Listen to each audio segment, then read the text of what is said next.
Welcome everybody to this evening's main event here in the Eagles Nest. We have the American Leadership Academy Gilbert North Eagles hosting the Yuma Catholic Shamrocks here in a showdown of 1 versus 2. Excellent game it's supposed to be. The Gilbert North Eagles are head coached by Randy Reisdorf, while the Shamrocks are head coached by head coach Rhett Stallworth. Do you have any audio at all? So you can hear me? And we are here on the Eagle Sports Network here in the Eagles Nest. Like I said, both these teams are the top-ranked teams in the 3A division in the state of Arizona. Yuma Catholic being the defending runners-up in the 3A, losing to Snowflake in the state championship game last year. And American Leadership Academy losing out in the semifinals. Both these teams come in with a lot of experience, a lot of success, and love to throw the football. Adam DeMonte, number 8 for the Eagles, is a powerhouse, along with Yuma Catholic's powerhouse at quarterback who started last year for them. They have a lot of success throwing the ball, and we're expecting a wonderful evening of football here. I'm Dallin Tenney, and I'm here with my co-host Tom Priestley? Tom Priestley? Priestley, yeah. Priestley. I'm having a hard time hearing things, but we're here started here, and it looks like the Eagles are going to get the ball right around the 31-yard line. This is going to be one high. I mean, I've been excited for this game all week. This is going to be something else. 1 versus 2. I know we've had them circled. They've had us circled. A battle of 2 great quarterbacks. Yeah, that's all I've been thinking about. I've almost had dreams about it. I've been that excited. I mean, DeMonte, and then you got Stallworth on the other side. Can you really ask for better out of Arizona football? I mean, these are 2 very accurate, deadly quarterbacks who can. The receiver gets behind you, you're in trouble. So here we go, handoff to Webster. It looks like a loss of 2 yards for the Eagles. I don't know. What's happening? Rebecca, what's going on? What's happening? Let's see what Reisdorf draws up here. It'll be 2nd and 12. 2nd and 12 from the 28-yard line. Sorry if we're having some technical difficulties. We're trying to work through that. But it looks like DeMonte's in the backfield, empty backfield, looking back to passer number 2, Luke Acey, who gets up running out of bounds right around the 32, 31-yard line. Oh, they're going to bring it back down to the 30 for right about 3rd and 10. So right back where they started here with 11 minutes and 30 seconds left in the first quarter. DeMonte back to pass. Scrambling to the right. Fumbles a football. It looks like. DeMonte with the tackle as well at the 7-yard line. Oh, so I'm having a hard time seeing things or something because I thought he fumbled it. Yeah. Adam definitely gave him a welcome to Gilbert hit there. That was a beautiful hit, but I don't know that he saw that linebacker right there in coverage. That was beautifully disguised. Sometimes you have those guys where they're behind the big offensive lineman and they kind of just snoop up there and just grab the ball before you even see him coming. Looks like the Shamrocks are in I formation under center, 2 running backs in the backfield, tight end to the left. And gets stopped by a swarm of Eagles. 19 was on the stop right there. It's working. You just can't go from the site. You have to go to the actual channel. So can you hear us at all? Because I can't hear. Can you hear anything at all? I can't. I can't hear you at all. No, it's my understanding we can't hear each other, but you guys can hear us. So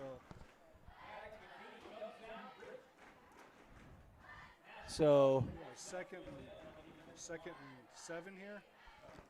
I would say second and a long 7, short 8, depending on your preference. Glass half full, half empty kind of guy. Stallworth pitches to the left. Running back cutting up on the inside and gets stopped right at the line of scrimmage for actually a little bit of a loss on the play, bringing up 3rd and about 8. That's a beautiful play. And see, for the Eagles, this is critical to see what our defense is made of. We don't have our starting middle linebacker, Spencer Nielsen. He's out hurt today, so people got to step up. I mean, you're talking about the defensive 3A player of the year last year. This is going to be, this is where Reisdorf talks about grit and everything, and this is where we've got to step up for Spencer and really play some good defense. It looks like they're going to turn around and throw, so this will be the first time we're going to see Stallworth in action. Stallworth back to pass, looking to scramble up the middle, and looks like number 34, Brick Job, is going to bring him down for a short gain. The past couple weeks, I mean, that kid is amazing. He has been all over the field, offensively, defensively. He is just a maniac football player. He's like I think he's the definition of a bowl in a china shop. He is just breaking things, going through linemen, breaking blocks, and making sacks and tackles like it's nobody's business. See, in a game like this, this is what you don't want to do. You don't want to, get a turnover, get the ball deep, and then settle for 3. I mean, with where they started, you got to be able to punch this in. We'll look back at this drive later and see if it affects the game, but this is a huge stop for our defense. It is. And looks like the kick is good for the Shamrocks. And with that break in the game here with 9 minutes and 19 seconds, we'll take a break and talk about our title sponsor, Nexa Mortgage with Brian Rode. Everything we do here at ALA is because Nexa Mortgage. They're one of our best friends, greatest supporters here in the Eagles Nest. If you're having any problems with refinancing, getting a first home, anything that's revolving your mortgage, Nexa Mortgage is the place to go. And that's what I'm looking for in the future, is to go and have my first home with Nexa Mortgage and have that security that I know that I'm going to have a safe and a reliable source to go to and not get ripped off with the crazy housing market right now. Trustworthy, that's the word you're looking for right that's there. Right. Absolutely. Do we have a number on the kicker out there for the Shamrocks? That number 4? 14? Looks like 14. number 14 for the Shamrocks, who is Diego Areola, the junior kicker and punter. Easton and Johnny are back deep right here. Looks like Micah Au receives the ball right about the 30, 32, 33-yard line. Those kicks are kind of dangerous where they're right there in no man's land out there. Sometimes the edge kickoff coverage can get down there before any of your middle guys can get back. And those can be dangerous. And it puts you in a pretty deep spot, too, on your own 30-yard line. Isn't bad for a high school team to be pinned. You're not having a whole bunch of touchbacks like in the NFL or college where you're getting them at the 20, 25. So putting them on the 30 and having that decent kick and getting a chance at getting the ball is pretty awesome. Yeah, I want to go back to that defensive stance. If you told Reister if you're going to be down, 3-0, you're going to have the ball in the 30, he'd take that. After it's a hard run right there, but didn't net anything. Number 6, Easton Webster on the carry up the middle. Looks like he's going to get about 1 yard. There was a penalty on the field, it looks like. Let's see what happened. Looks like a sideline warning against the Gilbert North Eagles. I'm pretty sure that's like a mandatory flag that they have to throw out every week. Yeah, you gotta keep the players in check. I think no matter where they're at, they always get a sideline warning. And this will be our first real shot at DeMonte, and everybody knows we're throwing here, so let's see what we got. DeMonte back, empty backfield, rolling left, looking for Brandon Phelps, and he catches it up to the 45-yard line. That's a big face. That would be 15-0 for the Eagles. Listen to this crowd. Wow. Every play is definitely going to matter this game. That's prime ALA Randy Reisdorf football right there. Getting the quarterback, rolling them out, and you get these 2 edge receivers that get these comeback routes coming back towards the first down marker. And it's really hard to defend because it puts the corner in a heck of a spot because he has to choose, do I go with the inside one or the outside one? And with how awesome Adam DeMonte is you always choose wrong, and he goes to the other guy. Well, the other thing is if you jump that route, you're in trouble because they could get in over the top on you. Yep. We've scored a ton of touchdowns that way. Yeah. DeMonte back to pass, looking for Phelps. What a catch. And it looks like it will be another What a catch. Good catch. catch there for about 5 yards. Pretty Brandon has athletic kid. really had a solid couple weeks here. Last week he's continuing this week on fire after an okay start, but now he's really starting to catch fire. Second and about 5 with 8 minutes and 30 seconds left in the first quarter. DeMonte empty backfield, back to pass. Looking down the field for Brandon Phelps, who What a catch he did now he dropped the ball. end up in and out, dropped the ball. That's a beautifully placed ball, though, in between 2 defenders, over the first one, underneath the second one. Yeah, I think Brandon wants that one back. Oh man, what an athletic kid though. That's a pretty good defensive play, good offensive play. That's just a Everything on that well-rounded was play. great. Yeah, everything on that play was great. Third and a long 5 here for the Eagles. DeMonte empty backfield, back to pass. You got Johnny Looking down the deep field. Looks like he's going to scramble to the right, looking down the field. And it looks like he's going to be caught by number 5. That's McKay Beardall. That's one of my baseball guys right there. Oh, one of the baseball players from the baseball One coach. of them. Got to give a shout out. His nickname's Mookie. His nickname's Mookie. Oh, Milky. Yeah, Mookie Beardall. That's And right. that's a kid that got hurt last year, first week, and man, that kid is a hard worker. Glad he could come back and get that ball. Easton Webster running up the middle. Oh, tripped up. Oh. That's a pretty good game, though, on first down. End up getting 5 yards. You're getting 2nd and 5, and there's a lot. This allows our offense to do whatever they want. That's exactly what Randy Rushtorf wants. He doesn't want to get behind the chains. He wants to stay right there in the 4 or 5 yards of play on running downs so he can throw the ball when he has to and also run the ball when he needs to. Absolutely. Looks like we're going to throw up over the top right here. DeMonte rolling left. Easton Webster again. That's one of your other baseball kids right there, too.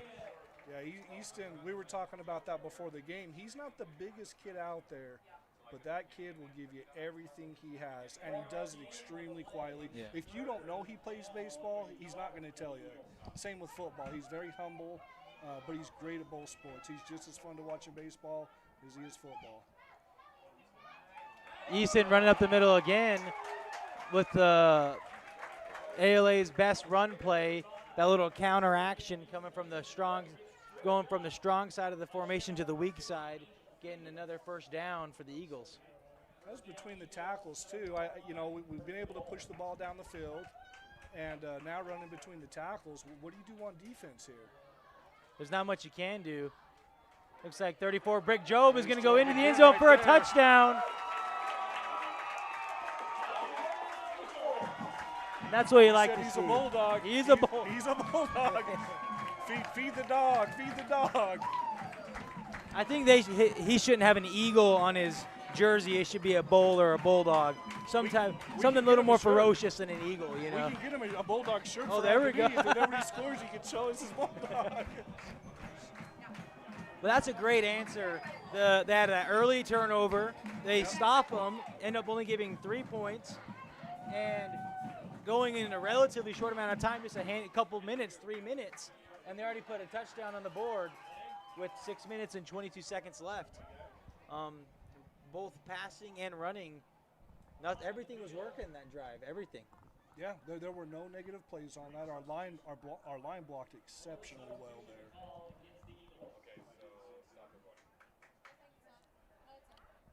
I'm excited to see the first real drive of the Shamrocks. You have, I think Richard Stallworth, number 4, is the QB, the quarterback, starting quarterback. I believe he was first team All-State last year. He's Phenomenal. He's only a junior. I think he's DeMonte's grade. Yeah. That's going to be exciting over the next 2 years, that comparison. 7-3 Eagles, 6:22 left in the first. How about a shout out to our sponsors? Yep.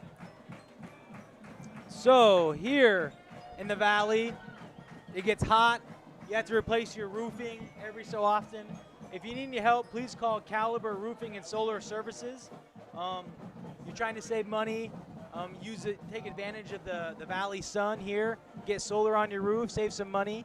And also, if you just need anything replaced, go ahead and call Caliber Roofing with Jake Garrison, and they are your go-to solar support. And let's go back to the stalwarts over at Yuma Catholic. You have head coach Rhett Stallworth, along, I believe it's his son, Richard Stallworth, and they've had a lot of success. Last year, making it all the way to the state finals, losing in a tough game to Snowflake. This year, starting off undefeated, a lot of success. Not even a close game yet. Well, you got to remember, he also got hurt in that championship game. If he did. stays healthy, You never know. Yeah, you never know. You never know. I was there at that state championship game, and he got smashed. And that poor kid had to sit out the rest of the state game, which would be super tough. Shamrock's back to return, looking up the middle, and he's got some space.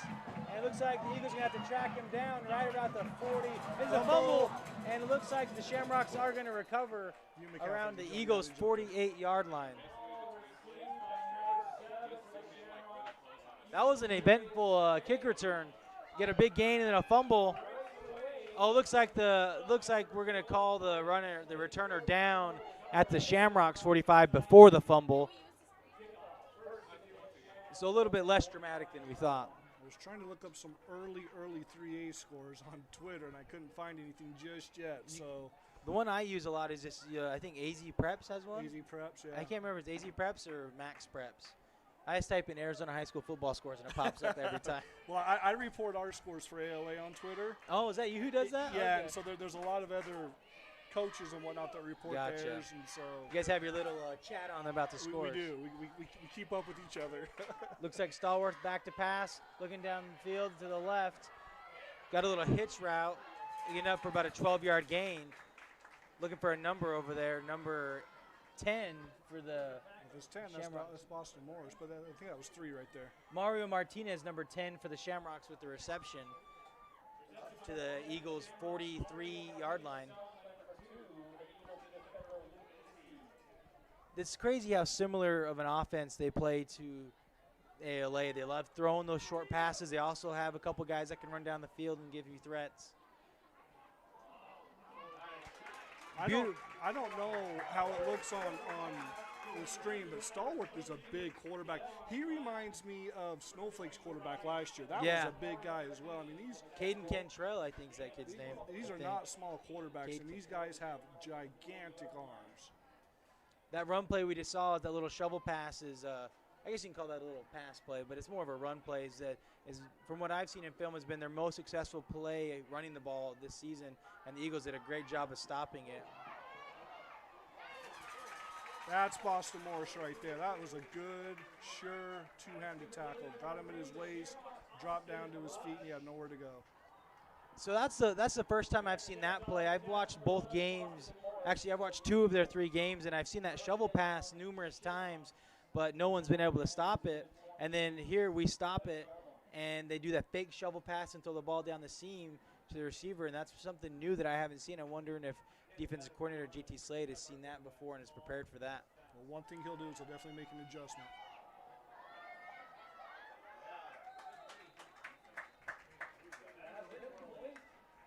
That was great defensive play. Yeah, from watching that from up here, you would think that we were the intended receiver. We were right on that, and we got our eyes around real quick. And that was is that number 3 for the Eagles? I believe that is number 3, Cade Entz, the junior. Haven't heard much of him in recent past. Last week I think is when we first started. We talked about earlier people stepping up. He's definitely stepped up the past couple weeks. Stallworth back to pass, looking down the field, looking right. Ends up throwing in the middle for about Boston Morris again with the tackle. About a 17-yard gain.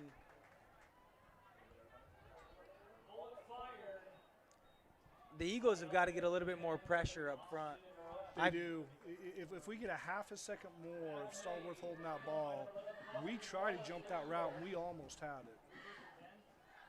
I was talking to defensive coordinator JT Slade earlier in the week, and he was predicting that his four up front defensive linemen were going to have a good week, and that the key to success is getting pressure on Stallworth, not letting him just pick them apart offensively.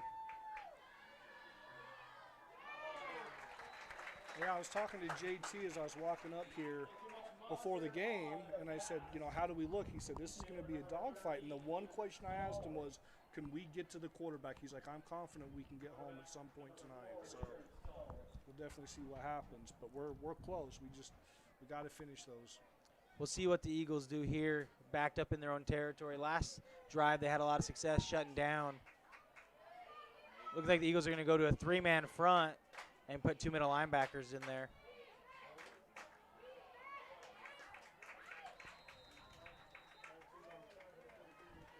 Number 19 with the tackle. Who's 19? Number 9, Micah Au, I believe. Micah Au, number 19, the senior.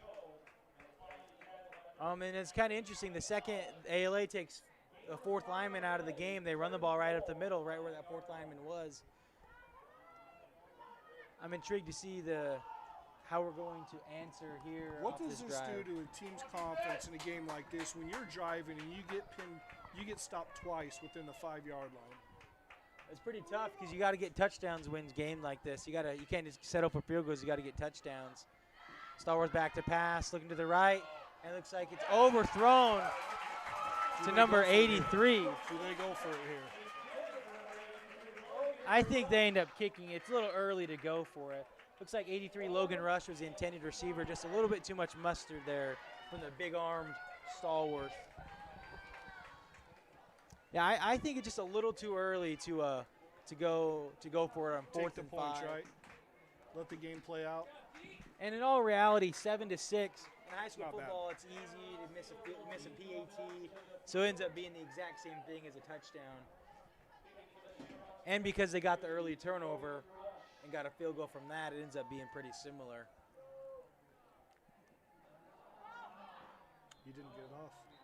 See, now because this is going to be a half a distance to the goal, this could be go for it. I'm watching the sidelines to see if he's coming back. He just put his helmet back on. Yep, it looks like the Shamrocks are going to go for it here.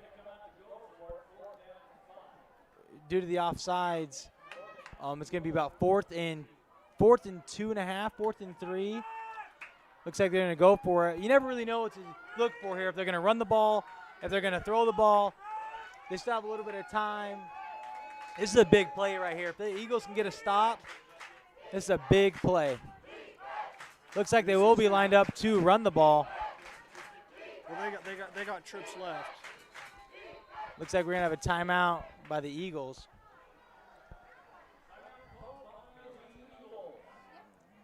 Here real quick, we're going to give a shout out to Cambridge Financial with Eric Piles and your financial planning and wealth management. We deliver the answers to your questions by building a plan with you that is always available to you through your own personal financial website, where you can see your complete financial picture and how you are tracking towards meeting your goals in a simple, clear, easy-to-view way, allowing you to check in on your progress anytime, anywhere. And we'll stay with you along the way to keep you pointed in the direction of your dreams, so you can focus on everything else. Together, we can build a plan for your financial life. Let's get started. That could end up deciding the game later on. This right here is what our defensive coordinator, JT Slade, lives for. This takes me back to last year in the semis right here, except it was us trying to punch it in. It's going to be tossed left. It looks like they're going to stop him. Stop. No gain, a loss on the play for the Eagles, for the Shamrocks. What a great defensive rally. That is a great play. Listen to that crowd. I'm actually really shocked that they decided to go for it. Well, I'll tell you what, both coaches want this, both teams want this. I think both sets of fans want this. What a great effort. I don't know if there's any one player that did a good job there. There's a whole defense that kept contained, force that running back in the middle, and you had a whole flock of Eagles just swarming there to make the tackle. Yep, just don't let him cut back, right? Don't let him get back in the middle. And he just kept walking back further and further and further, and we got him. Now, the thing that you want to be careful here is that you don't have a bad snap, lose your momentum, anything like that, and get a safety. Looks like Phelps back to pass, looking for Brandon Phelps, who goes through his hands and incomplete. Sorry, my bad. DeMonte was back to pass. I said Phelps to Phelps on that one. That's my bad. That's pretty impressive. He can throw it and catch it. It's like the Bugs Bunny cartoon, right? Throws it to himself. Wow. I can throw it to myself if it's like 2 feet in the air. I can do that. But yeah, 2nd and 10 here for the Eagles.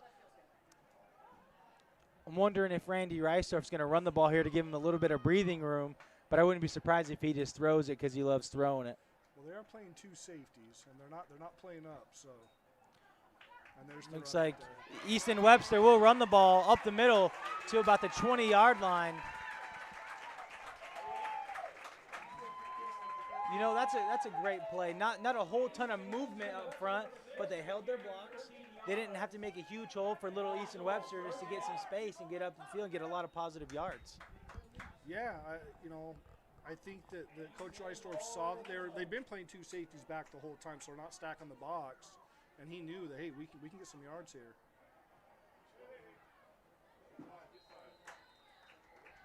Only about a gain of 3 on the play. 2nd and about 7 for the Eagles. Still not a bad spot to be in. You'd like to be closer to 2nd and 5, 2nd and 6, but not bad.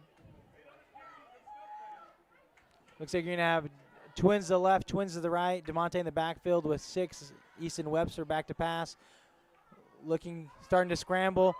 Ends up getting tripped up and sacked back about the 21-yard line. I think Adam was looking for a late hit there. It looked like he fell down and was hit afterwards. He definitely threw his arms up. He was looking for something, but I wouldn't consider that you can consider that a coverage sack. He had a lot of time, ended up getting pressured because of the defensive coverage. Yeah, great defense by Yuma Catholic right there. And there goes Easton Webster. The 40, the 45, the 40, the 50, 50, the 45. Down to the 40. Down to the 35. 5-yard. Oh, my, Easton Webster. What a run. You know, that's the unexpected right there. It's 3rd and 10, and you're expecting Coach Reisdorf to call a pass play over here on a comeback route to Brandon Phelps. Instead, he runs the ball. His favorite run play, ended up getting from the 20-yard line all the way down to the opponent's 35. 45-yard run here, taking all the momentum and driving down to score before this quarter's up. There goes the Bulldog. A hard-earned 6 yards right there. You know, one thing about Easton, as I said at the beginning of the broadcast, I coach baseball, so I spent a lot of time with Easton. And a couple weeks ago, I was talking to him, and I said, look, you're not getting a lot of carries. He's like, it's coming. It's coming. And last week, he got quite a few in Sabino, and right now he's getting his share, and he is definitely stepping up. Don't forget that this guy was a huge part of our offense last year and 2 years ago. Adam DeMonte throws a quick little hitch route to 85, Johnny Bellino. Johnny Bellino was the favorite receiver last year. Phelps had a great end of the season, but Johnny was the #1 guy all season long. Oh, absolutely. Absolutely. And I think it's 50-50 right now when you talk about receivers. Who do you cover? You can't double cover both of them. No. And if you do, then we're going to run the ball. Yeah, Easton's got you. And you have Luke Acey as well. And when Spencer Nielsen's healthy, that's another weapon. Easton can catch the ball. It's tough. Looks like that'll be the end of the first quarter. 7-3 Eagles. All right. We deliver the answers to your Some companies love to tout their low prices as a sign that they're the best in the business. But when you take a closer look, added fees, long delays, and other problems can end up costing you a lot more. The same is true for your mortgage. You can take a chance on the big banks or retail loan companies, or you can choose a local, independent mortgage broker like us. We have access to lower wholesale rates that banks and retail lenders can't match. We shop hundreds of options to match you with just the right one. And we get you to the closing table in 20 days or less. So the next time you're tempted to go with one of the cut rate options, let us put you at ease. Call today.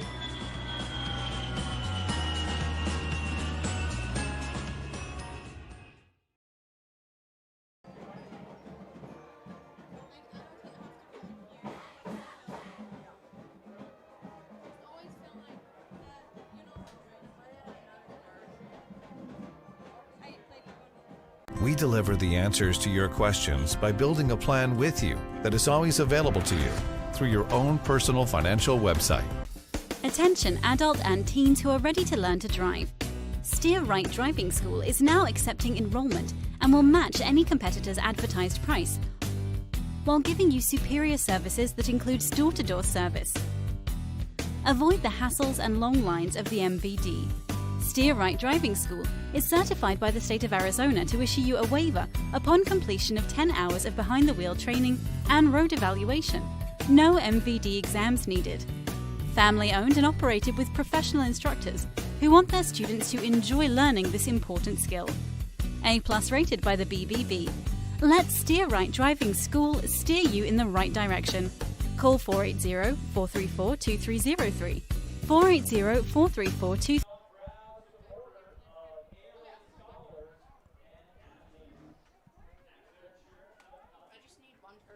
And we're back here in the Eagles' nest here in the second quarter. The Eagles are going to have a 1st and 10 from the Shamrocks' 25-yard line and driving. Very competitive first quarter of football.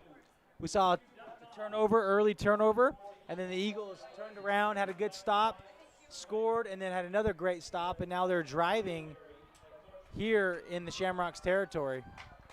Looks like we have DeMonte back with Brick Job, who's going to run the ball to the right. Has a lot of space getting up the field to the around the 11-yard line of the Shamrocks. I think we just call him Bulldog. I'm serious. Bulldog That's Joe. Bulldog Joe. Somebody's got to let him know his nickname tomorrow. Bulldog Joe. He is an absolute beast, and every run is positive. Yes. You know, you can't. When he falls forward. Can't hit him backwards. Looks like we have 2 receivers to the right, 2 receivers to the left. Easton Webster now in the backfield of DeMonte. It's like he's going to go on the edge of a sweep. Looks like Easton Webster going to try and get in the end zone. And he will for Eagles touchdown. ALAGN Eagles 13. Yuma Catholic Shamrocks 3 here early in the second quarter.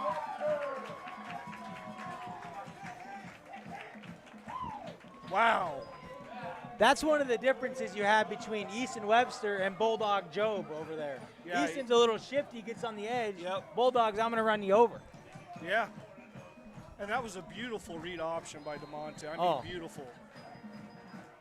With DeMonte's speed, where he can pull the ball and run up the middle like that, it makes it really hard for defensive end to choose where he wants to go. That also speaks to his character. If you go back and look at that, DeMonte could have scored there. I think he could have scored, but he is so unselfish as a player. You know, he's quiet, humble, and gives it to the other humble guy, you know. Easton, what a great drive. What a great finish by Easton Webster. And before we get too far ahead of ourselves, before the break, we were trying to give a shout out to A&A Material. Grandpa Jack Reisdorf is the man in charge up there in Scottsdale for all your sand and gravel needs, trying to get your yards ready for the winter time where you can actually go out there and enjoy the weather, because in the summertime you can't enjoy the weather down here.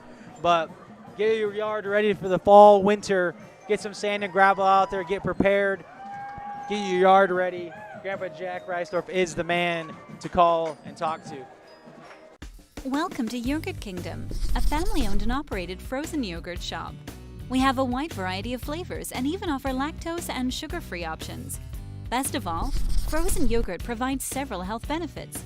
It contains live cultured enzymes and probiotics promoting healthy digestive systems. Burn. Number 21. Number 21.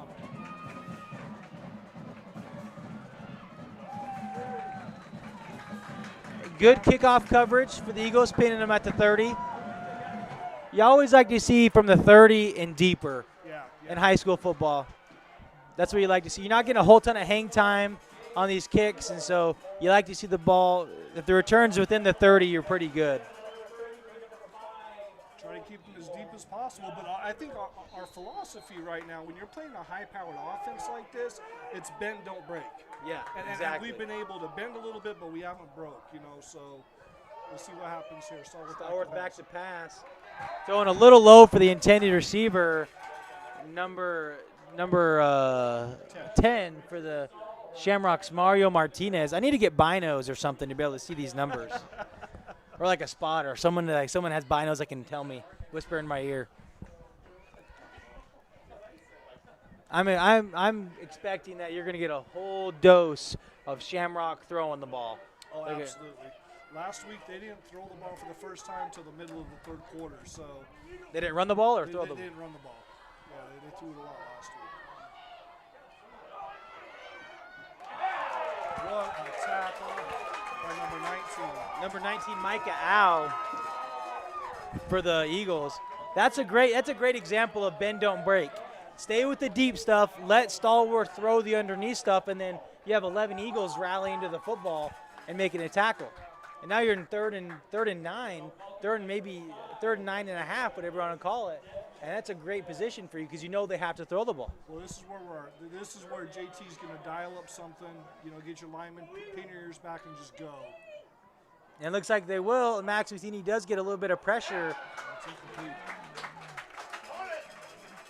And I think a lot of that came from the pressure. Throwing the ball a little early, the receiver's not coming out of his route. Yeah. That right there, if he holds that ball for another half a second, he completes that pass. That was a rush. Max Matheny up the middle. And in the first quarter, we weren't getting there. There we got there. And this drive, we pinned him back behind the chains. Got a third and long. We know they have to throw. You can do those things. When it's 3rd and 2, you kind of have to play a little more disciplined defense. You kind of can't let loose and let your guys get after the quarterback as easy. They're punting the ball, and that's McKay Beardall, a sophomore, back to receive the kick.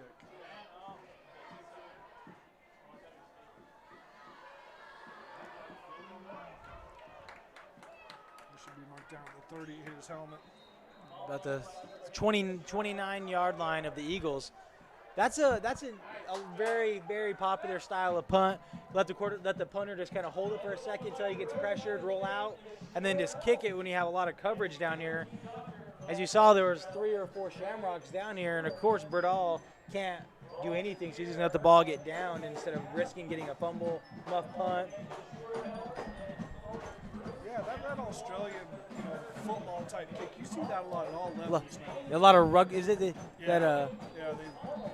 you see that a lot in college, not so much in the NFL. The NFL is all about timing, and they have the guys that have it down to a science, and so it's a little different. But here in these levels of football, it's all it's about. DeMonte looking for number 1, Brandon Phelps. Kind of covered really well there. Wasn't really open. I would have been a little more satisfied if you maybe would have gone to a different receiver there. A little covered. Yeah, they're doubling Johnny tonight. I've watched the past couple with him, and if you look at it now, you've got a cornerback up on him. That safety is shifting over to him, and the linebacker's covering the slot. Looks like we're going to have a false start, pushing back to about 2nd and 15. We were talking earlier about pick your poison with those 2 receivers, and it looks like they have more faith in letting Brandon Phelps beat them than Johnny. And we'll see if that holds true as the game goes on. But I don't know. That's tough for any defensive coordinator. It is tough. 10 minutes and 24 seconds left here in the second quarter. Eagles 2nd and 15. Adam DeMonte in the back. And shotgun, Easton Webster in the back. Looking to run the ball to the left. Ends up getting about a 5-yard gain back to the original yard marker, 3rd and 10. You do something like that on first down, you're not in bad shape. Well, that's what we've been doing all game, right? Running, getting those 4 or 5 yards, opening up our offense, and then testing their defensive backs with our pass, or running it in between the tackles and getting huge gains out of it. So now we know what's coming up, right? This is clearly passing, and we'll see what the Eagles dial up. I wouldn't be surprised if the Eagles just did this quarterback keep, letting DeMonte just run the ball here on the edge, getting a bunch of blockers. He's actually going to be back to pass. Easton Webster, I think, is who received that. Drop.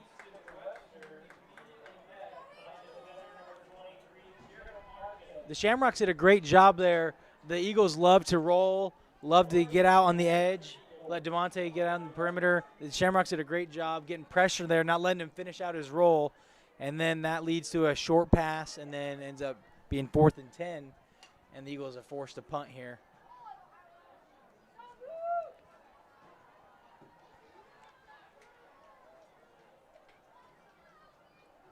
A little bit of confusion here. Brick Job coming in to protect Luke Acey, who's back to punt. You want to be careful here. Just want to get a good, clean punt off. Nothing crazy. Looks like it's going to be a decent punt. Down to the Eagles' 36, the Shamrocks' 36-yard line. A little bit different pace than what we saw the first couple drives. Except for that first one with the interception. Right. Yeah, it's looks like the Shamrocks are settling down, getting into their defense.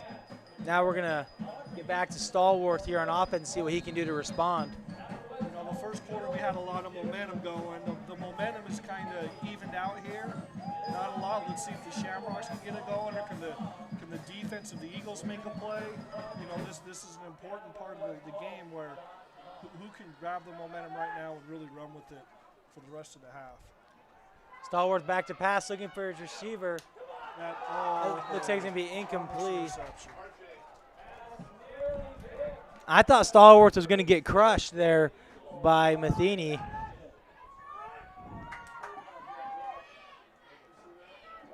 But he's able to get the ball off. And that ball was almost intercepted there. But we will have 2nd and 10 with 8 minutes and 38 seconds left here in the first quarter. Stallworth in the backfield, 3 receivers to right, 1 to his left, looking back to pass. What a spin move. Did we get it? Oh, No. 19. Again, he is everywhere. Micah Owl, great defensive play. That's a great defensive play overall. Bulldog, Brick Job getting a lot of pressure. Madavis Matheny with the Dwight Freeney type spin move, getting there, getting pressure, making him roll out, and then Micah Owl there for the defensive play. End up for a long 3rd and 10. One thing I heard as I was listening to some of the parents from Yuma Catholic before the game, they knew they've never seen a defense like this before, not this year. And ALA is stepping up. We'll see how they respond. Max again. Got him. Sacked at That the is 31-yard line. Max Matheny. Maddox Matheny there on the great play. He had a double team on him, beat the left tackle, the left guard, comes give support, breaks that block, and gets a sack for a 4-yard loss. That's effort, that is speed, that is everything you want to see. Who wants it more? I'm going to beat you. That's his mindset right now. He is playing a heck of a game. That's a great defensive series for the Eagles. Go out there, not let him get a single yard, get the ball back.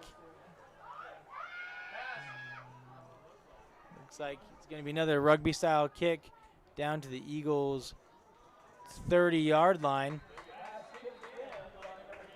Man, they do have a lot of time out there on those punts. It kind of makes you nervous if they're going to fake it and just run. That's what I was thinking the first time, is that they could do like an option kick. Yeah, they could. We got a receiver over, we're going to throw it. We're going to do a quick shout-out to Steer Right Driving School with Randy Pewitt. A lot of kids turning 16 every year. Go get your driving school done. Looks great. People like to see that. It makes you feel secure as a parent. You know your kid's going to know the laws, going to be able to drive safe. So go to Randy Pewitt with all your driving school needs when your kids are that age. Looks like DeMonte's back. 3 receivers to the right, rolling to the right. Looks like he has added Johnny Bellino. Just a little bit too much mustard on that one, though. 2 receivers in the same area right there. I wonder if one of them got mixed up in their route. I thought Bellino was open a little earlier, but looks like DeMonte was looking at the underneath receivers, not too deep. But I thought Bellino broke open right around the 45, and he held on to the ball a little bit too much.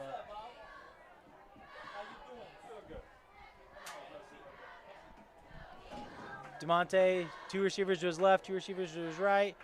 Looks like Easton Webster's going to run the ball off the left tackle. A little bit of action. Yuma Catholic seems to think it was a fumble. Looks like they're going to call Easton Webster down before the fumble.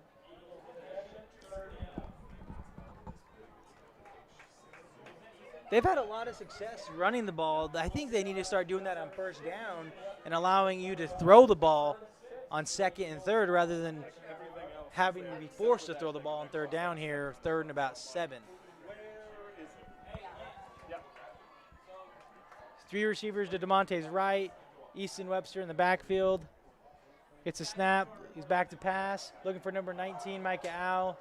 Little over his head. He's going to bring up 4th and about 6 to 7 yards. A little too much juice on that one. Wow, the defenses are holding strong now. After that first quarter, now both defenses are settled down, and that's 3 straight 4 and outs.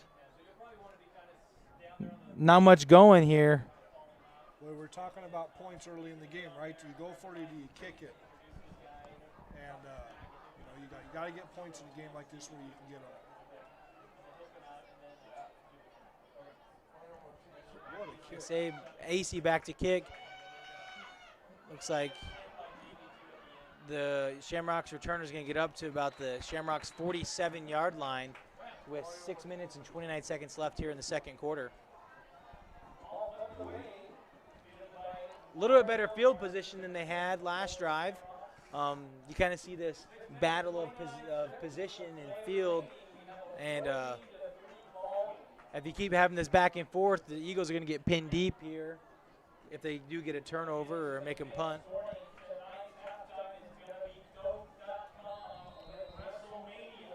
Looks like Stallworth's going to have 2 running backs in the backfield with him, 2 receivers to his left, 1 to the right in the shotgun.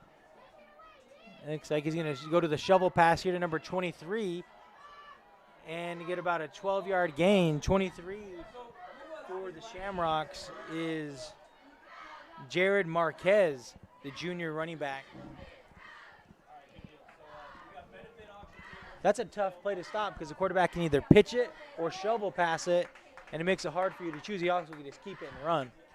Yeah, I was watching the defensive lineman on that. We got to pick that up and see it a little bit earlier.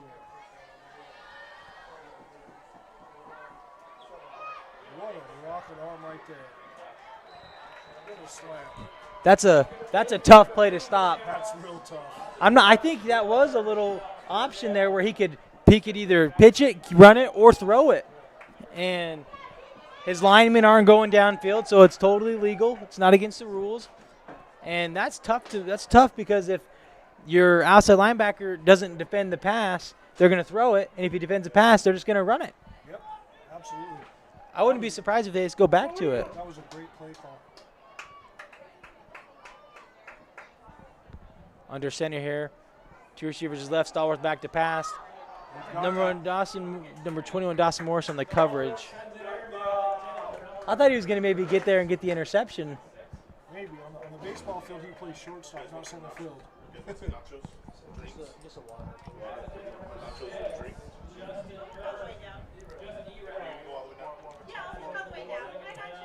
If I'm the Shamrocks, I'm going to go straight back to that little shovel pass. They've had success on it all season. I wouldn't be surprised if they just go back to it. 2 running backs in the backfield. This is where they like to be. Stallworth back to pass. We're going back to him again.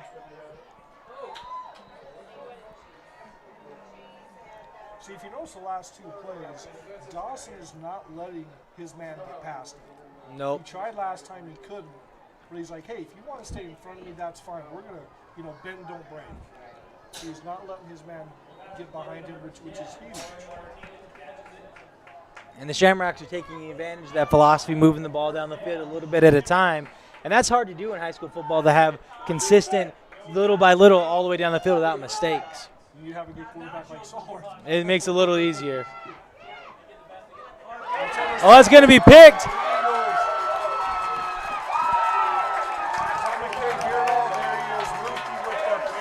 Oh, looks like we're going to have a personal foul. Number 5, your baseball player, McKay Birdall. It looks like we do have some laundry on the field.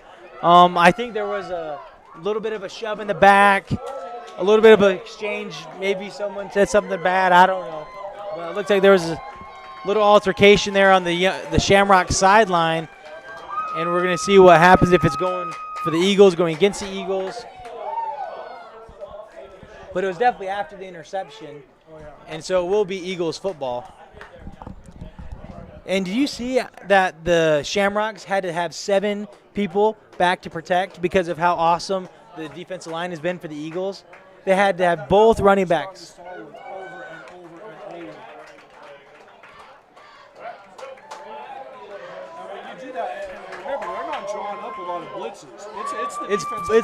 It's 4 on 5. You do that, you can pull guys back and let a guy like McKay roll in the middle of the field and just play center field, pick that ball off, go get it, be aggressive. And that's exactly what he did on that play. And something like that, you have 7 guys blocking, so it's 7 defenders on 3 receivers. That's a wonderful, wonderful odds for the Eagles. Looks like Devontae's back to pass, 3 receivers to his right. It's actually he's going to give the ball to Easton Webster's up the middle.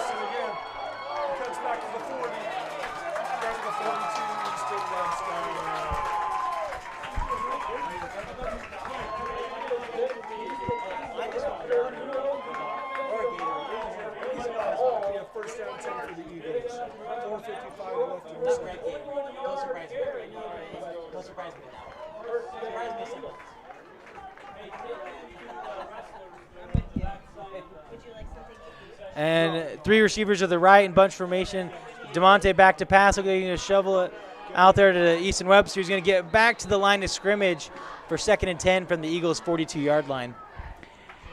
What a turn of events, that interception by McKay and then a big run by Easton Webster. The Eagles aren't in bad field position here. If they can put a drive together and march down the field with a couple minutes left in the second quarter, you're in a good spot to be up by a couple possessions on the Shamrocks. DeMonte rolling right, looking for number 5, McKay Birdall, who ends up getting about 7 yards for 3rd and about 3 from the Eagles' 49-yard line. McKay Birdall is one heck of an athlete. Well, earlier I was talking about, the momentum, right? And it was kind of, as we were swapping field positions, there wasn't a lot. But our defense responded, and you can definitely tell the momentum is on our side right now with the Eagles driving. DeMonte back. Bulldog Brick Job running up the middle and getting 1 yard. He didn't go backwards like we said, but he went 40 yards. Gonna bring up 4th and 2. Now Coach Reisdorf has a question here. Are we gonna punt it or are we gonna run? Are we gonna go for it? Knowing Coach Reisdorf, I think he's going to probably call a timeout and talk it over. But it looks like they are going to go for it and what they call the dirty package. Bring in the big beef. Let Bulldog Brick Job get himself a first down. I bet he's going to call it. I bet he's going to call a timeout here still, though. There it is right there. Told you. I could read his mind. And welcome to Yogurt Kingdom, a family-owned and operated frozen yogurt shop. We have a wide variety of flavors and even offer lactose and sugar-free options. Best of all, frozen yogurt provides several health benefits. It contains live-cultured enzymes and probiotics promoting healthy digestive systems, provides nutrients that contribute to bone health, and is lower in calories than traditional ice cream. With over 80 toppings to choose from, you can easily customize your frozen treat. Stop in today.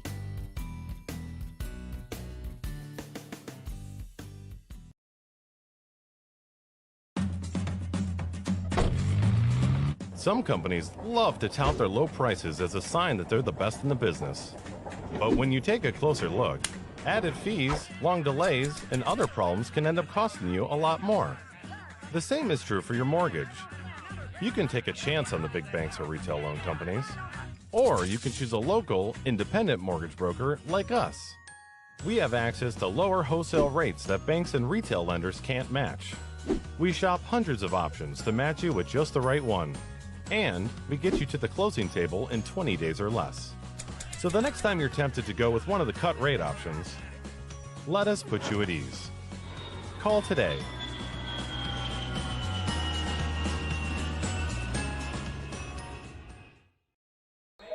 All right, we're back in the Eagles' nest, 4th and 2. Looks like the Eagles are going to go for it. They had their dirty package in, which is their big beef. Now they're going to come out with 5 receivers. Nobody in the backfield. DeMonte rolling left, getting pressure. Looks like he's going to roll to the right, try and beat him to the first down marker, and he does. Man, what a great play. Not a whole lot of yardage, but getting the first down, keeping the drive alive here late in the first half. Great defense by the Shamrocks, though, getting pressure on the rollout, not letting them get those easy passes in the flats, making them come back and really have a really gutsy 4th down and get the first down for the Eagles. And on that play, they spied him. They spied Adam as he rolled to the left. The problem was he cut it all the way back around to the right and got that first down. The spider was way behind him. He's too quick. DeMonte back to pass. Looking for Johnny Bellino down the field. And almost coming down to the reception. Great defense by the Shamrocks. I'm not sure what number that was for the Shamrocks, but wonderful position for him. Good job. Good effort. Great play all the way around. Good pass. Good attempt. Just wonderful defense by the Shamrocks. Is that number 5 or number 4? I can't see. We need someone spotting. That's a 2, isn't it? Looks like Dion Quintana. 12. That's 12. Oh, 12. Man, I'm crazy. Not even number 2. Easton Webster. What a block on the end. What a block by Johnny Bellino. Man, that was wonderful. Wonderful by the Eagles up front. All over the place right there. There's no better feeling in the game of football, maybe in all of sports, than an offensive lineman just burying a defensive guy called a pancake flat in his back. And we saw that happen there numerous times for the Eagles. Our right tackle, our right guard, and Johnny all had great blocks right there. Looks like we have 2 receivers to the right, 2 to the left for DeMonte. Easton Webster in the back. Stepping back. Looks like he can actually have a QB draw. DeMonte using his speed, getting up the field. Getting a big hit. Right up to the 7-yard line. You like to see your quarterbacks get down on the ground there. Get your yards and then slide. You don't want anybody getting hurt. You see that? That's like almost like the number 1 rule in the NFL and college. You see those guys get down because they can't afford to get hurt.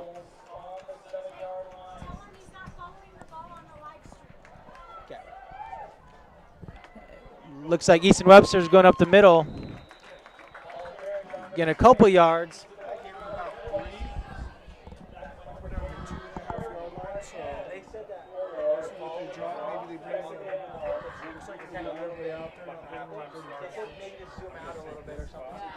I'm not trying to play, they just told me to shoot. I know. 2 receivers to the right, 2 to the left. Looks like you're going to have Adam DeMonte keep the ball up the middle for a touchdown for the Eagles.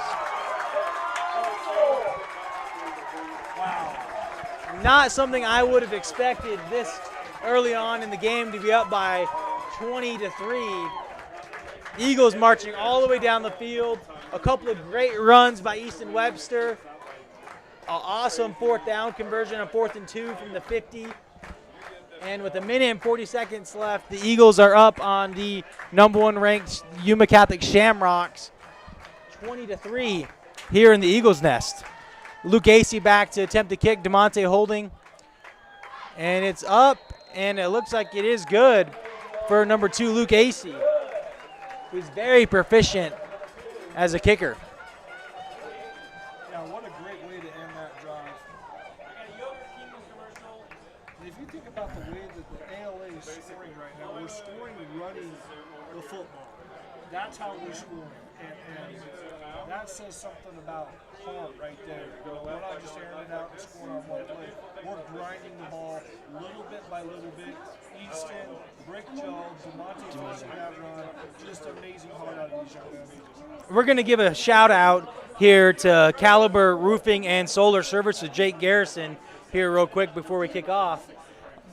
Any of your roofing needs, solar, trying to save money, take advantage of the summer heat and the summer sun here in the valley, and save some money. Put some solar up, get into the green energy, be good for your bank account and for the environment. And we're back here in the Eagles Nest. Luke Acey back to kick. And he's going to go for the onside kick, and he's going to get it. And he's going to be, I don't believe you can advance an onside kick, so I think it will be back here on the 50, right? I think it has to go. I don't believe you can advance an onside kick. So I think he will have to come back here to the 50, but wonderful call by head coach Randy Reisdorf. This is a simple onside kick, nothing fancy, just going right up the middle and AC get it himself. We haven't seen that in a couple weeks. No, we haven't. We watch a lot of onside kicks here at ALAGN. Oh, they do it all the time. We have not seen it. That one. I really forgot about that particular play, but wow, what a great play. Wonderful time to do it here. Not much time left. The defense is hunkering down. Now you have a chance to take the ball down again and score before the end of the half. I mean, this right here is a massive Mo. defensive possession, offensive possession. If the Shamrocks give it right here, that I know it's early still, but that could be the dagger to be down 28-3 or 24-3. And think about it, they haven't traveled here. They haven't drive, so They're tired. yeah. They're pumped up and they're going on the fumble. There we go. Devontae picks it up. Just throws it. Looks like he muffed the snap, a little low snap, and then ends up just getting rid of the ball before getting sacked. And we're going to have 2nd and 10 here from the 49-yard line of the Shamrocks. See if we can get back in the, see if the Eagles can get back in the rhythm, march the ball down the field. It doesn't go on mine. Mine's just handheld and stuff. Two receivers to the right, to the left. DeMonte back to pass, looking down the field for Johnny Bellino, who's open. And down to the 3-yard line. Looks like we will have a penalty. Probably going to be holding on the Eagles, and they better be smart here before they get another penalty. Looks like they will bring the ball back. Going to have holding on the Eagles. They've been playing that safety back, and that time they did it, and Adam picked it up. The safety actually broke in to cover Beardall right there, because I saw Beardall, he cut towards the middle of the field. It was wide open. The safety had to break off the game, and it left Johnny deep wide open.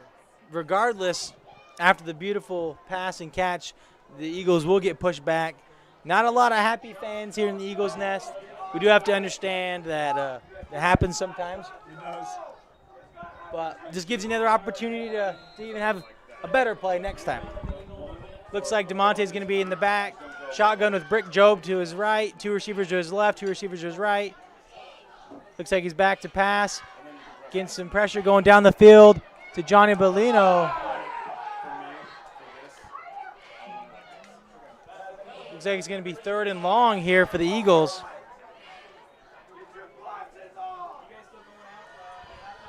Now this is a tough spot. You got to get some yards here. You want to. I'm not sure you're going to end up getting the conversion here, but you can pin them a little deeper if you do get some yards in this 3rd down, and they end up getting the ball back with less time and a little bit the same field position probably. Yeah, get the 15 yards right here, 10, 15 yards. Wouldn't be a bad thing. He hands off the board on Joe. Look at him run ball. Wow. Getting about 8 yards on the run. And that kid is just a bulldog. He's just a bulldog. I don't know what else to say. That's what he is. He's going to give you everything he has on every play. And now the Eagles are going to have to punt. I think the Shamrocks called the timeout, save some time. And we're going to go to a commercial break here with a minute left in the first half. Attention adult and teens who are ready to learn to drive. Steer Right Driving School is now accepting enrollment and will match any competitor's advertised price while giving you superior services that includes door-to-door service. Avoid the hassles and long lines of the MVD. Steer Right Driving School is certified by the state of Arizona to issue you a waiver upon completion of 10 hours of behind-the-wheel training and road evaluation. No MVD exams needed. Family-owned and operated with professional instructors who want their students to enjoy learning this important skill. A+ rated by the BBB. Let Steer Right Driving School steer you in the right direction. Call 480-434. Oh yeah, so like, But you lose down, right? yeah, so it's probably pretty similar. If it's third down, it's different. We're back here in the Eagles' nest. Luke Acey back to punt for the Eagles with a minute left here in the first half. I can't see a number. I'm terrible at seeing numbers, but who's back to receive for the Shamrocks? Number 10 for the Shamrocks. Acey's going to get the punt off. High punt, going out of bounds. We'll see where they spot it. It's probably going to be right around the 35-yard line. And that's where it's going to be. And that's probably right where they would have been anyway if they would have kicked the ball off 30 seconds ago. But now they have 30 seconds left. They have to have 30 seconds less than what they would have had. So the onside kick didn't go for nothing for the Eagles. We're getting some support from the Yuma Catholic film crew here, giving us some names and numbers for the shout-outs. So we're going to give them some love in here in the Eagles' nest. Looks like Stalwart's back in shotgun, 3 receivers to his right, 1 to his left. Back to pass. Going to be caught and then tackled by number 77 for the Eagles. That is Logan Brewer for the Eagles. And it looks like the Shamrocks are going to hurry up offense, try and get the ball down the field. A lot of moving parts here. Stalwart's got 3 receivers to his left, 1 to his right. 40 seconds left in the first half. Stalwart's back to pass. Oh, hold on, Max. That's a big hole. They got him. It's coming back. Yeah. They held McKinney big time on that. They had 2 guys all over him. Great passing catch by Stallworth and number 13, I believe, for the Shamrocks. But it looks like it's all for nothing as it does come back. Oh, it looks like Luke Stallworth on the reception. So Stallworth to Stallworth. We're not sure if that's a brother to brother or cousin to cousin. Oh, nephew. Okay, so it looks like it's nephew of head coach, cousin of the quarterback there. But it looks like it will be coming back. Holding killed the Eagles' drive. Looks like the holding might kill the Shamrocks' drive. That's a big hole right there. Thank you. Stallworth got 3 receivers to his left, 1 to his right. Still some time here. Looks like they're going to go for a screenplay. And the Eagles do have a lot. Do see that coming.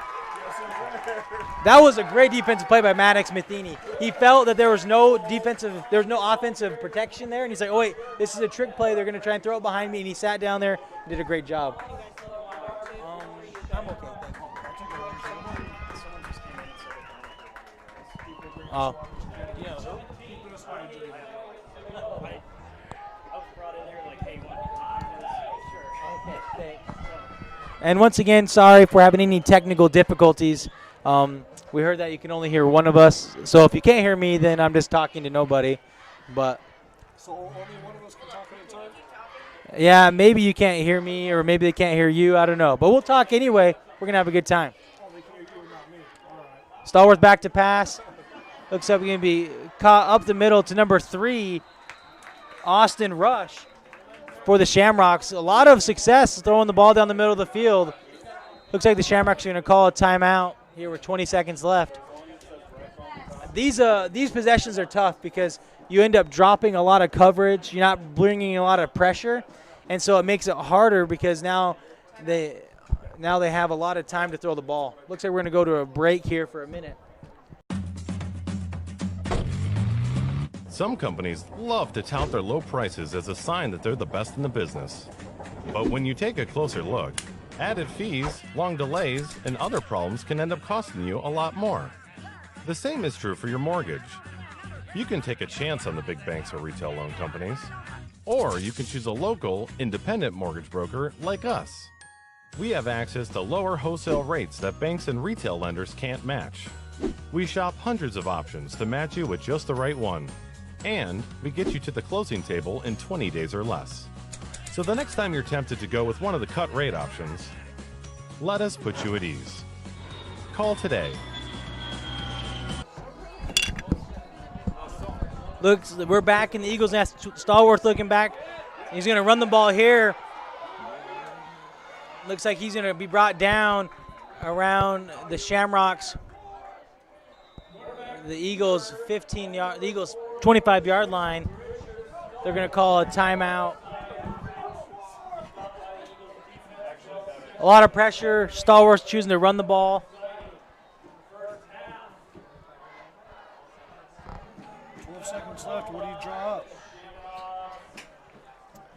12 seconds left here in the first half. The Eagles have to hunker down and keep them out of the end zone because the Shamrocks will get the ball to start the second half. And if you keep 21-10 is a lot different than 21-3 when you're getting the ball.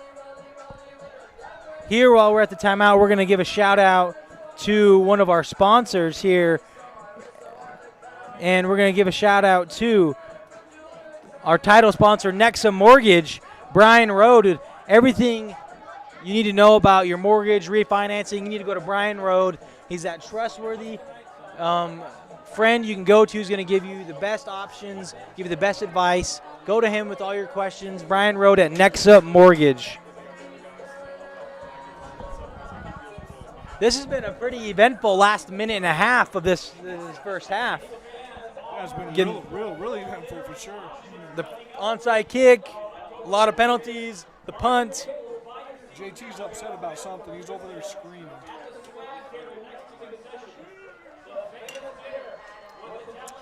You really don't know what to do. It's hard. Do you bring a lot of pressure? Do you try to get after the quarterback? I think that's always a good option.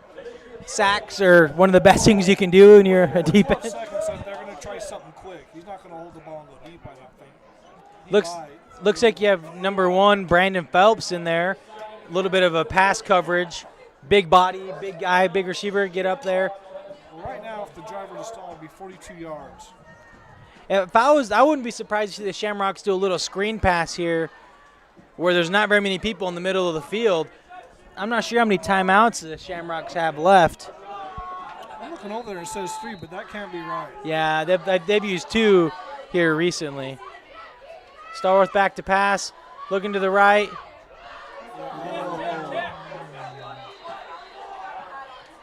Looked like Micah Al was there, but ended up Spike it real quick.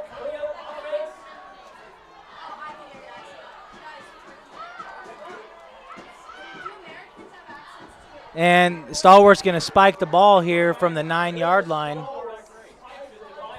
Looked like the clock never wound. It's kind of interesting. This is a very eventful end of the first half. I thought Micah Al was going to get the interception there, but the receiver breaking in front and getting the reception. 5 seconds left, and they're going for 7. They're not going for 3. This is probably the last play of the first half here. Wouldn't be surprised to see a run play. Not very many people in the box because you're going to have a timeout for the Eagles. We're going to give another shout out here to Steer Right Driving School, Randy Pewitt, with all your questions about your kids turning 16, getting them into driving school, getting them in the right environment, getting prepared for these valley freeways. Very safe, very reliable source to go to have your kids have a fresh start on the road. So what is your play call here with 5 seconds left in the first half? You're on the 8-yard line. I'm thinking a rub route with the slot to the outside potentially. Something to take 3 to 4 seconds where I could still have a play left. Either incomplete, out of bounds, or have. But yeah, something quick. When you get that rub route going from the slot to the outside, if it's not there, you throw the ball away. That's true. A little bit deeper. So that's what I think I would do here. And Stallworth definitely has there. I mean, we've seen some amazing throws, some strong throws from him already. He can definitely make the play. But you'll see, I mean, they're lined up all over the line. So Stallworth has 2 receivers to his right, 2 to his left, running back in the backfield. Back to the pass. Looks like it will be a touchdown for the Shamrocks. Just like you said, a little quick out route. And that will be a touchdown with 2 seconds left here. What a turn of events. You get the onside kick, and they just run right down the field and score to bring it 21-9. And now not scoring that second drive of the game is really a hinder, because instead of 21-10, it would be 21-13 within 1 possession. yeah, absolutely. Points are at a premium. You know, these guys, neither team's going away anytime soon.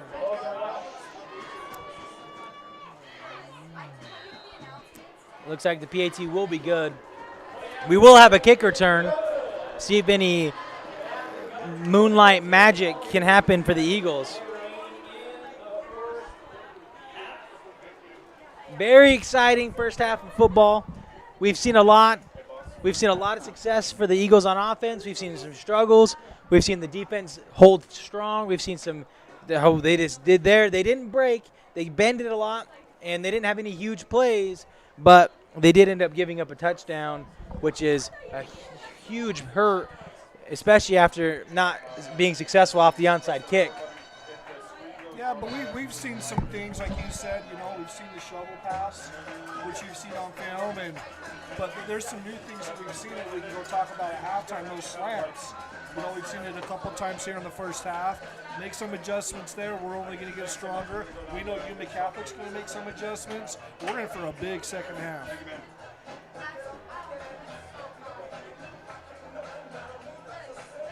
I'm intrigued to see why they decided to go hands team here. There's no need for it. I would set up a return. I don't know why they would have the hands team out here. I would set up a normal return and try and get a good return here, see if we can get some points on the board.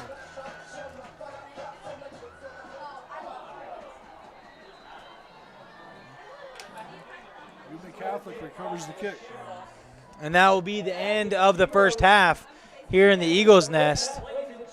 Eagles 21, Shamrocks 10, and we will be back with you here at the start of the third quarter in the Eagles' Nest. Welcome to Yogurt Kingdom, a family-owned and operated frozen yogurt shop. We have a wide variety of flavors and even offer lactose and sugar-free options. Best of all, frozen yogurt provides several health benefits. It contains live cultured enzymes and probiotics promoting healthy digestive systems, provides nutrients that contribute to bone health, and is lower in calories than traditional ice cream. With over 80 toppings to choose from, you can easily customize your frozen treat. Stop in today.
Some companies love to tout their low prices as a sign that they're the best in the business.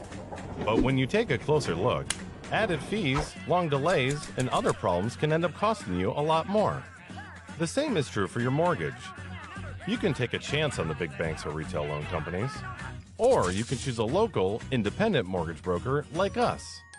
We have access to lower wholesale rates that banks and retail lenders can't match.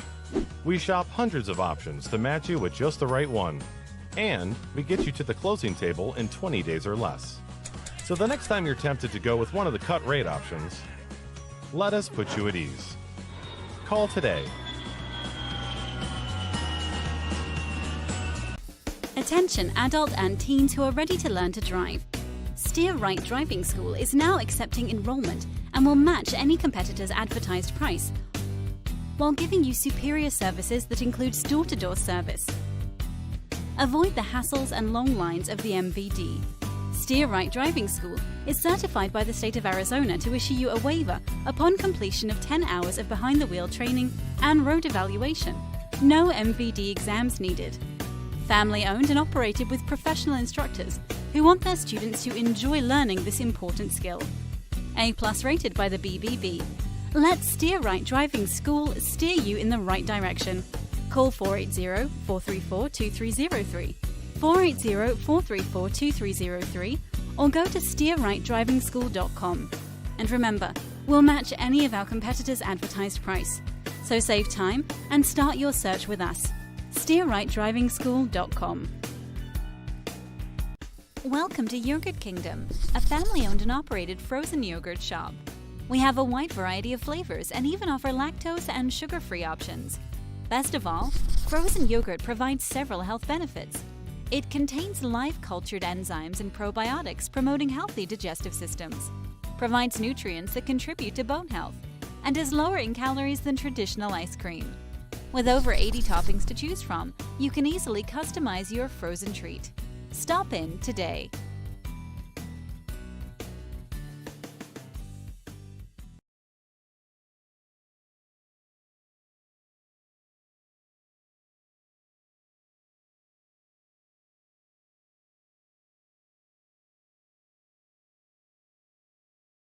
To WrestleMania, first ever at ALAGN. Is there any way to fix that mic? What? Is there any way to fix that second mic? There is no way that we can do it here. Like, we can fit before, but it's To the ring. Yeah, I went out there and they're like, The famous jogger, Ace DeGriso. Weighing in at 222 pounds. And hailing from the other side of the track, former World Wrestling Entertainment Tag Team Champion, Mr. Crack 'em in the Mouth himself. Give it up for Deuce Jimmy Snuka Jr.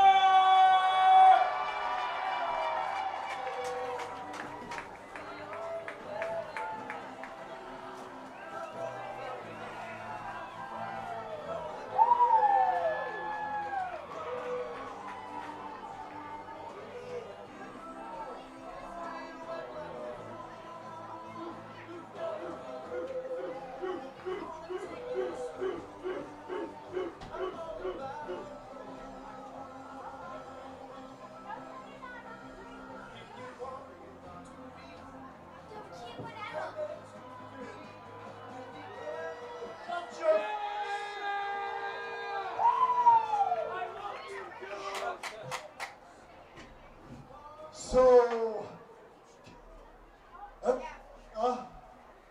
ALA, you're welcome. You're welcome. You're welcome because now you get to be in my presence. You're welcome.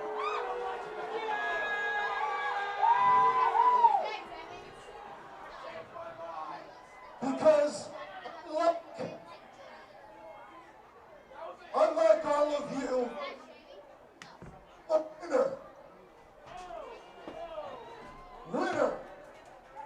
I've never JB2 in my life. I've never lost to JB2. Just to be sure, I brought my Good luck charm right here. Jogger, ace. That's right, baby. That's policy right there, baby. That's right. Just the beast.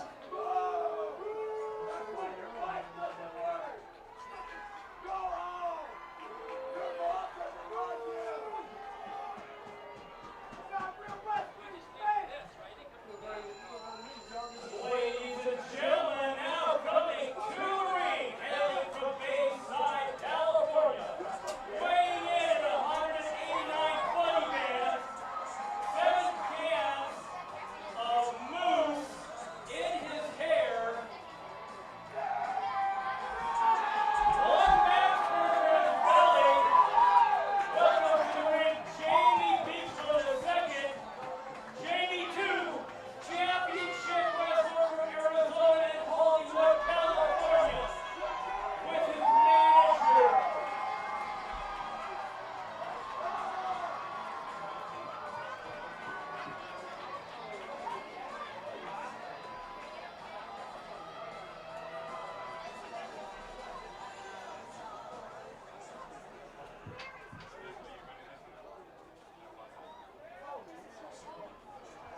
There we go. My bad, man. My bad. That's what I love to hear, though, baby. Let's go.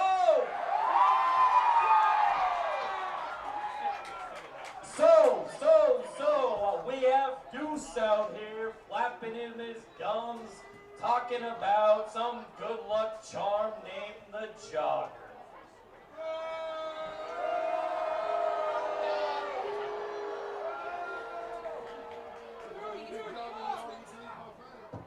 I don't know about you, Deuce, but when it comes to a fight, I don't bring a good luck charm. I bring an insurance policy.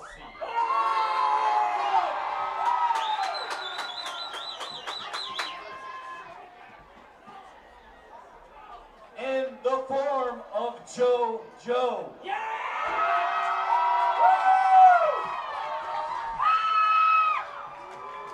The same JoJo whose father is a living legend in pro wrestling, Jody Arnold.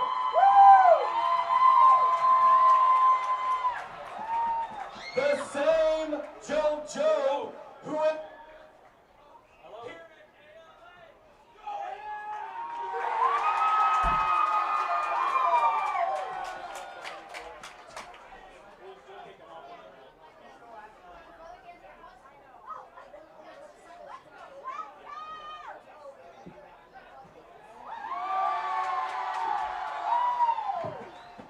Oh, you're lucky this is back.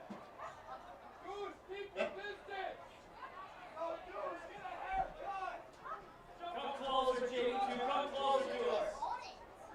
Chuck and I are gonna put the whooping to you, Deuce, and you, Jogger, right here, right now. Preppy!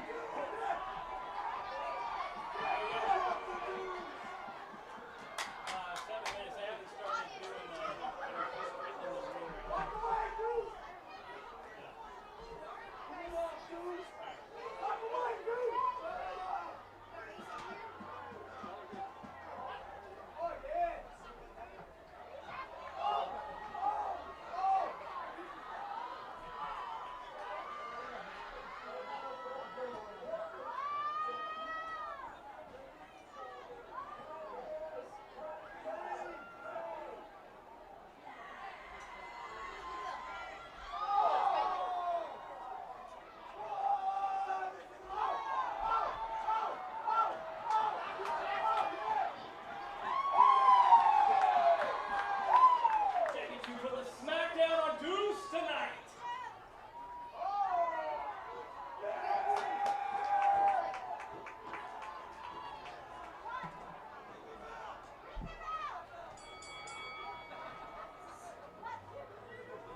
and will match any competitor's advertised price, while giving you superior services that include store-to-door service. Avoid the hassles and long lines of the MVD. Steer Right Driving School is certified by the state of Arizona to issue you a waiver upon completion of 10 hours of behind-the-wheel training and road calibration. No MVD exams needed. Family owned and operated with professional instructors who want their students to enjoy learning this important skill. We deliver the answers to your questions by building a plan with you that is always available to you through your own personal financial website, where you can see your complete financial picture and how you are tracking towards meeting your goals in a simple, clear, easy-to-view way, allowing you to check in on your progress anytime, anywhere. And we'll stay with you along the way to keep you pointed in the direction of your dreams so you can focus on everything else. Together, we can build a plan for your financial life. Let's get started.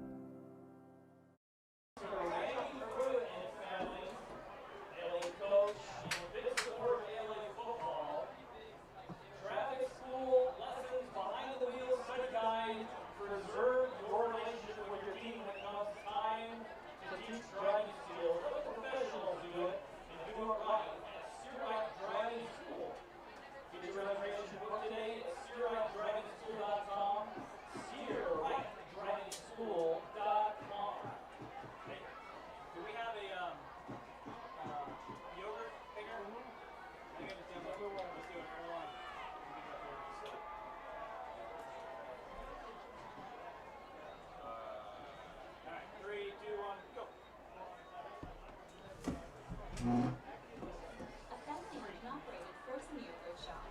We have a wide variety of flavors and even offer lactose and sugar-free options. Best of all, frozen yogurt provides several health benefits.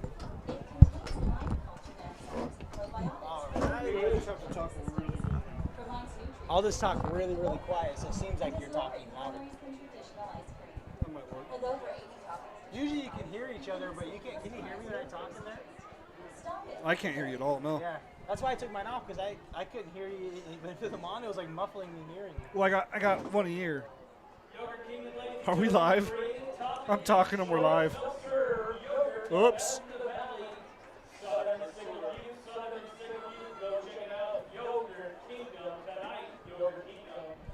And we are back here in the Eagles' nest.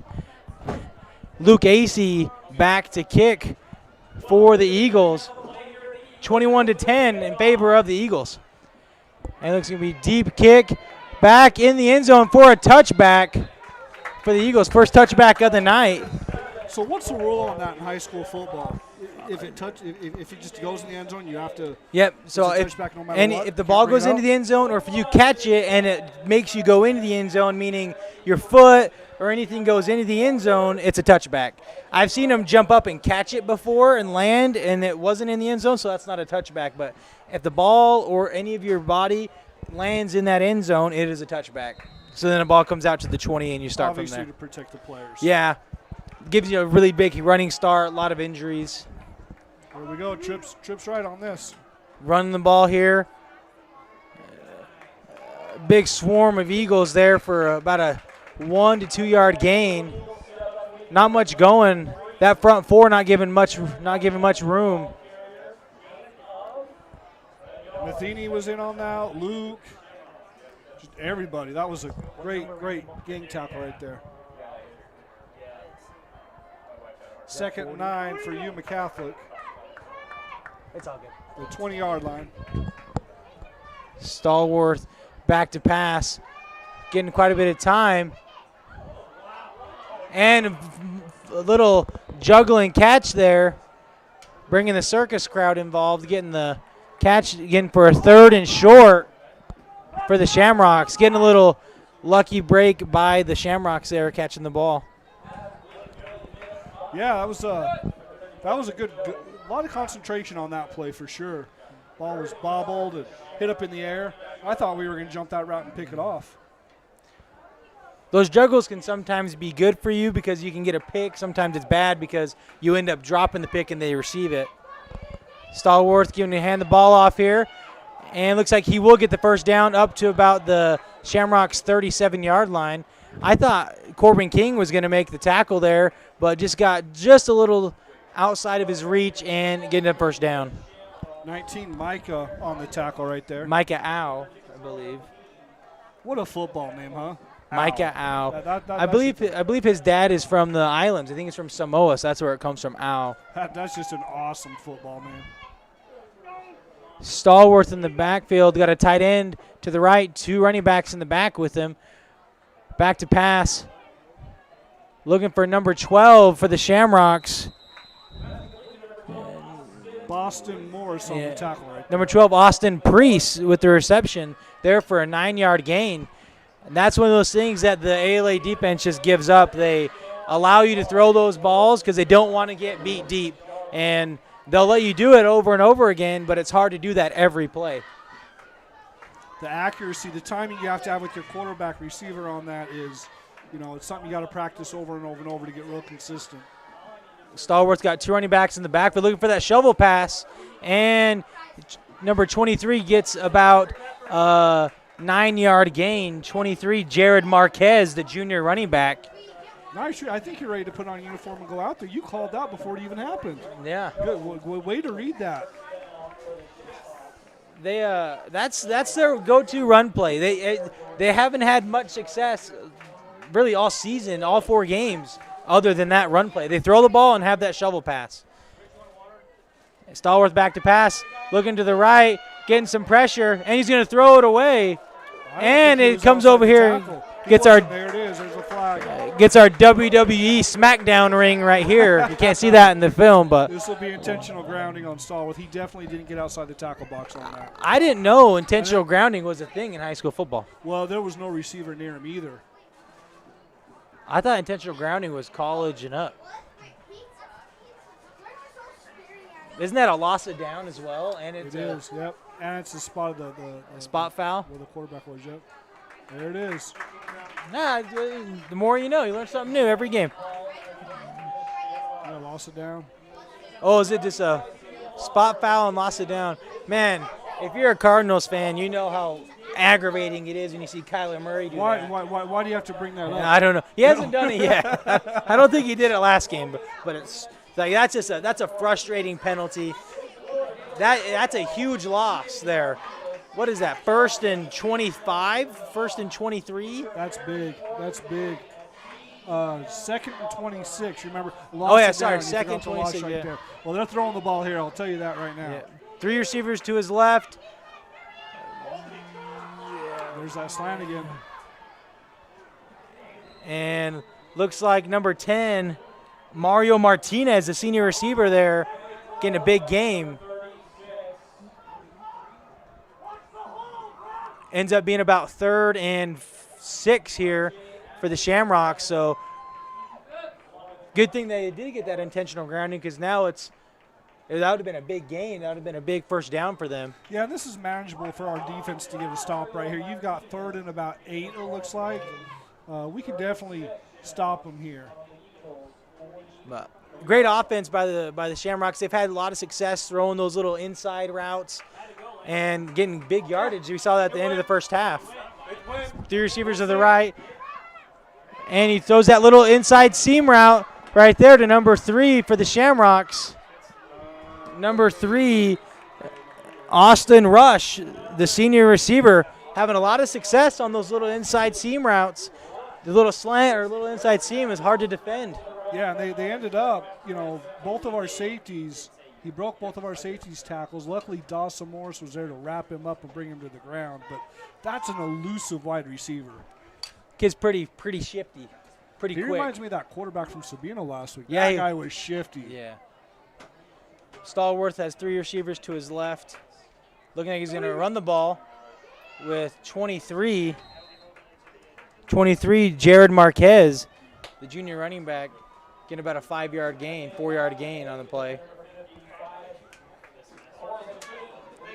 And the Eagles defense really has to step up right here. Well, they've been doing it all game, We've said it a couple of times. Bend, don't break there. Again, letting them get down inside the red zone. We'll see what JT draws up, but I wouldn't be surprised to see the shovel pass again with 2 running backs. And it looks like they're going to go back to it. And that's pretty good defense right there. Only giving up a couple yards. Logan Brewer in on the tackle. And a slew of other players. Looked like Corbin King was there to help a little bit. It actually was. Yeah, it looks like Corbin King was there. That defensive line is having a great game. When they need to step up, they are absolutely getting there with the pass rush. Right here with that little shovel pass. That shovel pass is hard, but that was the best we've defended. The Eagles have defended it all night. Now it's 3rd and about 4, 3rd and about a long 3. I wouldn't be surprised to see a quick little pass out here to the left. Stallworth back. He's going to do a draw, and it looks like he will be stopped for a loss. Nothing going for him. Great job. That's 55. That's Matheny. One more time. 55 is Corbin King. Oh, Corbin King. 50 is Matheny. Yep. I'm glad you're here to correct me on that. No, it's good. You correct me all the time. I said Phelps to the ball of Phelps earlier. So Phelps to Phelps. I might as well call him Michael Phelps. Put a swimmer in there, and that's how good I was doing. So, and it looks like the Shamrocks are going to go for it. It's kind of interesting. I would rather kick the ball if I was them and get it to a one-score game, 8 points. Looks like they're back to pass. And that would be a touchdown for the Shamrocks. Breakdown in coverage. That's going to make it 21-16 for the Shamrocks with 5 minutes left here in the first quarter. That's a long drive. That took six minutes off the clock to start the second half. It was a long drive, and you know, we still got a long way to go in this game. This is going to be interesting. 83 Logan Rush back to kick for the Shamrocks, and it looks like it will be up and good to make it 21-17 here in the Eagles Nest.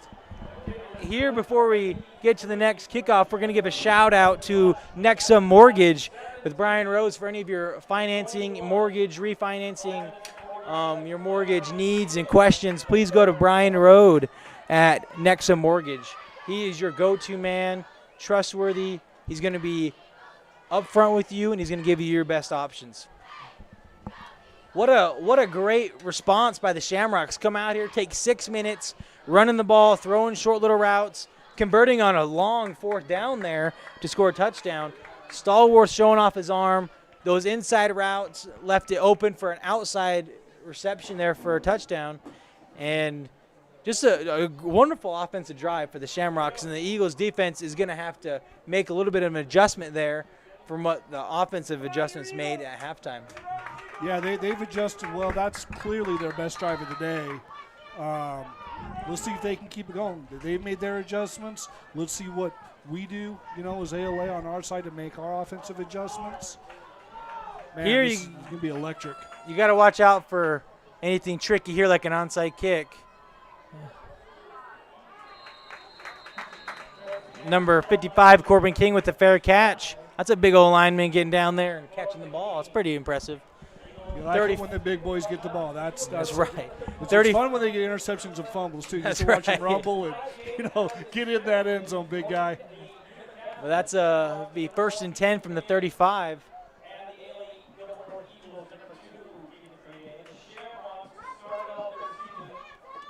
Very excited to see this first drive for the Eagles, how they're going to respond. The Shamrocks had a late touchdown in the first half, an early touchdown in the second half, 2 straight scoring drives. See what the Eagles do here. Looks like they're going to run the ball with Easton Webster, getting north and south here, getting about a 7-yard gain, 8-yard gain here. A lot of success running with Easton Webster. It looks like we do have an injury on the play. You hope that's just like a cramp or something. I'm not sure what number that is. I think that's Matheny. I think that's 50. Yeah, it looks like it's just a cramp. He looks like he's doing all right. He just got a cramp. You hope for the best in situations like that it's either a cramp or just a rolled ankle, nothing too serious. We're gonna go to a timeout here and we'll be back in the Eagles Nest. Some companies love to tout their low prices as a sign that they're the best in the business.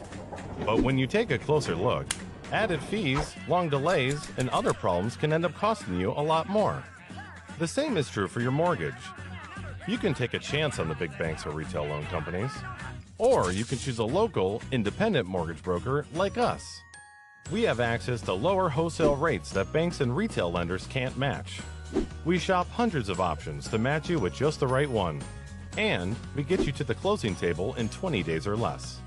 So the next time you're tempted to go with one of the cut rate options, let us put you at ease. Call today. Attention adult and teens who are ready to learn to drive.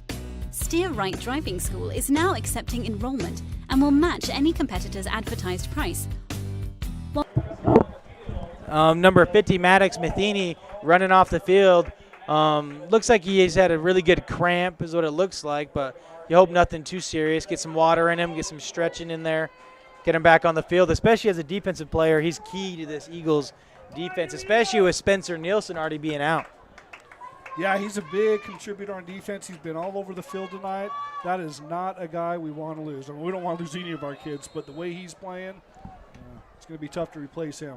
Adam DeMonte, 3 receivers to the right.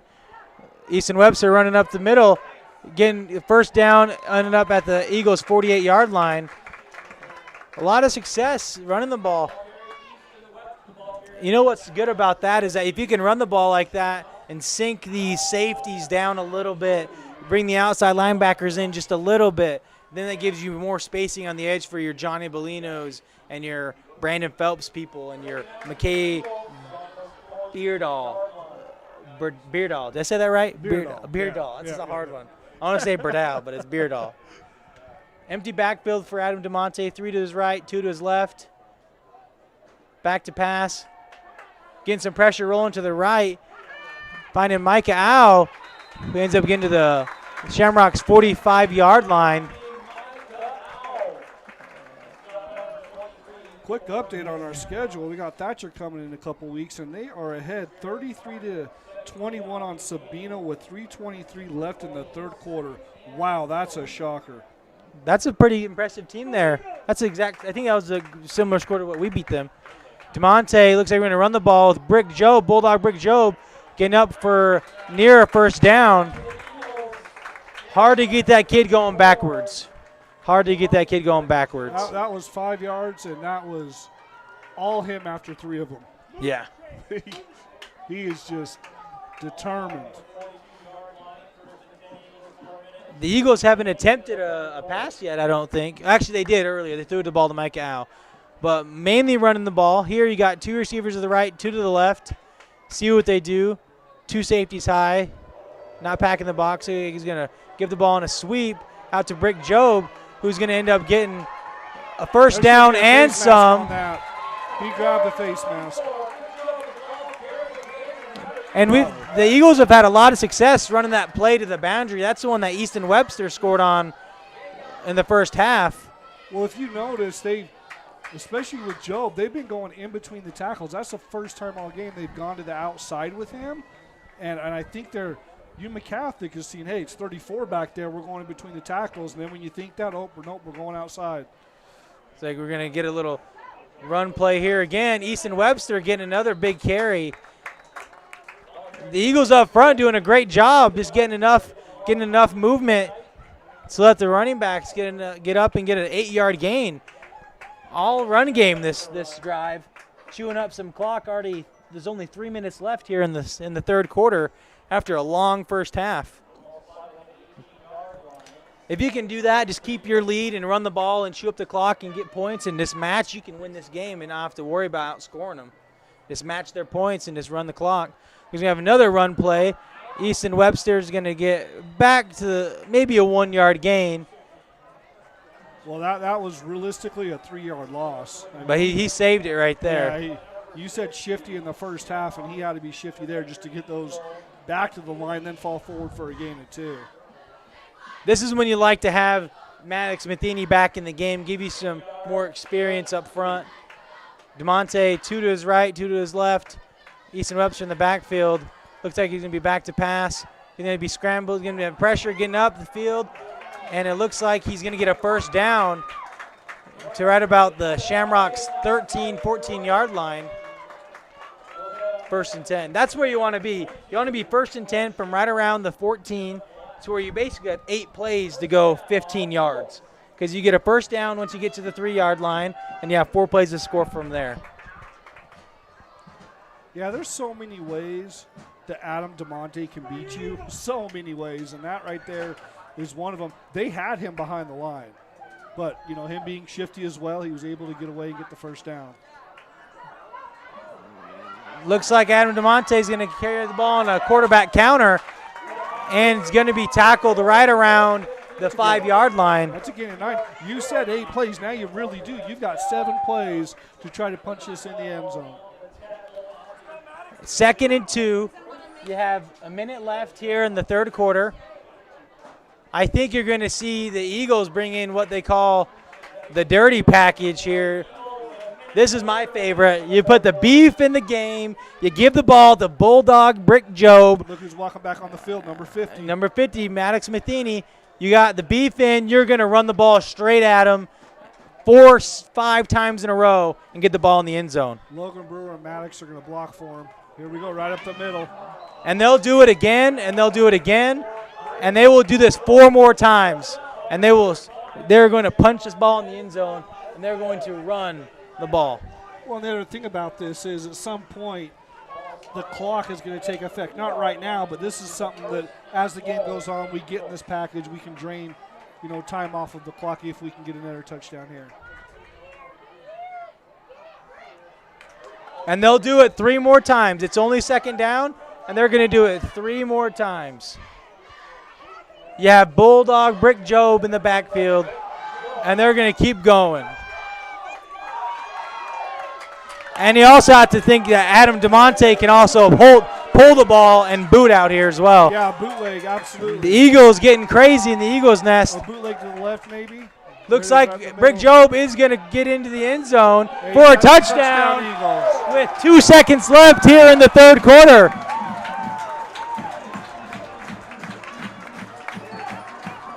Coach Reisdorf is best when he's like 11 on 11. You're 11, our 11. Let's just go 4 straight. Best man win. He did it last year in the playoffs. He did it here. It sure is fun to watch that dirty package. I was actually a part. I played for Coach Randy Reisdorf up in Sholo, where he was the head coach for 10 years. And I was actually a part of the group that he brought that dirty package into existence with. And it was a lot of fun. We had some big beef, and here's Luke Acey making the PAT to make it 28 to 17. And that dirty package is exactly what you said. We don't care if you know where we're running. We're going to run it right here 4 times in a row. Stop us. And most of the time with Randy Reisdorf's teams, that they have not been able to do it.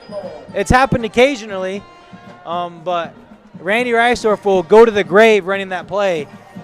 And here was the success. Ran it 3-4 times in a row.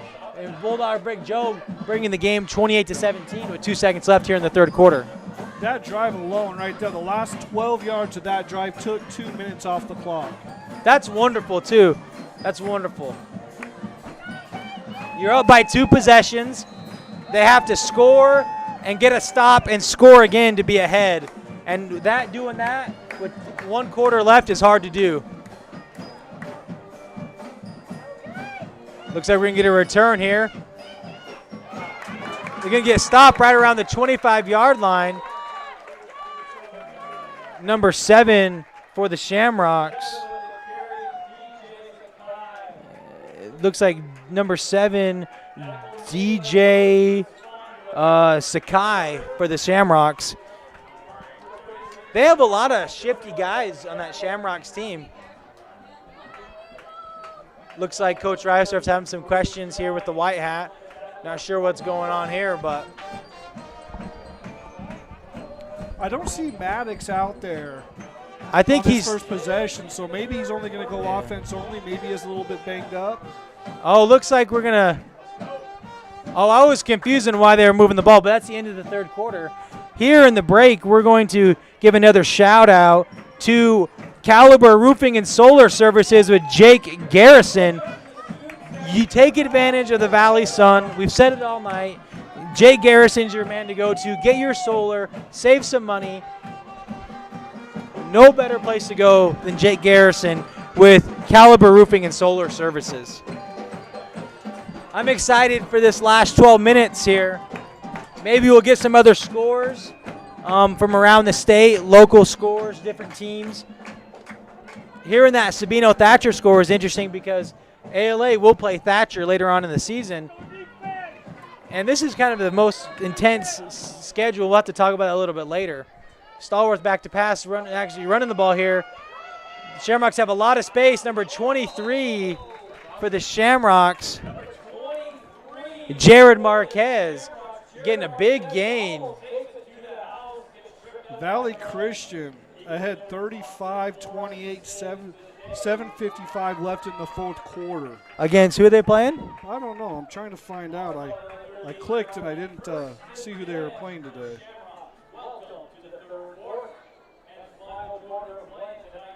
They're playing Northwest Christian. Oh, that's a pretty good game right there. Northwest Christian's is a tough team. A lot of good teams this year in the 3A. Looks like we have Brick Job is on the sideline. His cousin Nash Job's in the game. Stallworth back to pass. Ended up getting the ball cut up to the 47-yard line for the Shamrocks. Looks like, I'm not sure number here, number 10. Mario Martinez on the reception. And the Shamrocks are continuing to move the ball. Their last 3 drives, they've had a lot of success. The Eagles haven't had an answer defensively since that touchdown late in the second quarter.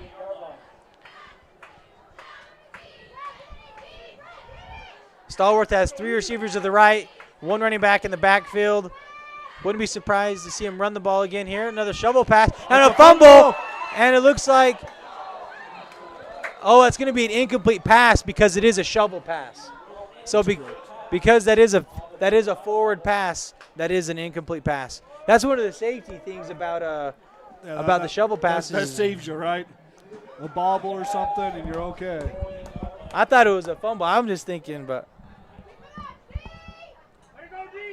that was lateraled right to Brick Job. I'm sure he'd want that one back again. Just catch the ball, Bulldog Brick Job. Take it to the house. 2nd and 10. 3 receivers to the right for Stallworth, 1 running back in the backfield. See what Coach Stallworth draws up. Rolling to the right.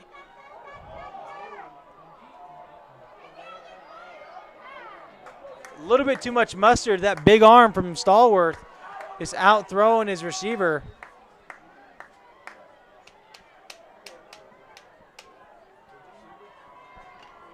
I'm trying to find more games that we got going on right now.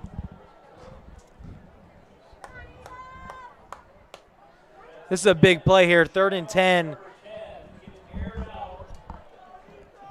It's a big play here, 3rd and 10 with 10 minutes and 30 seconds left in the third quarter. If the Eagles can stop here and force a punt, they will have deep field possession, but it will be their ball, which is what you need here late in the game.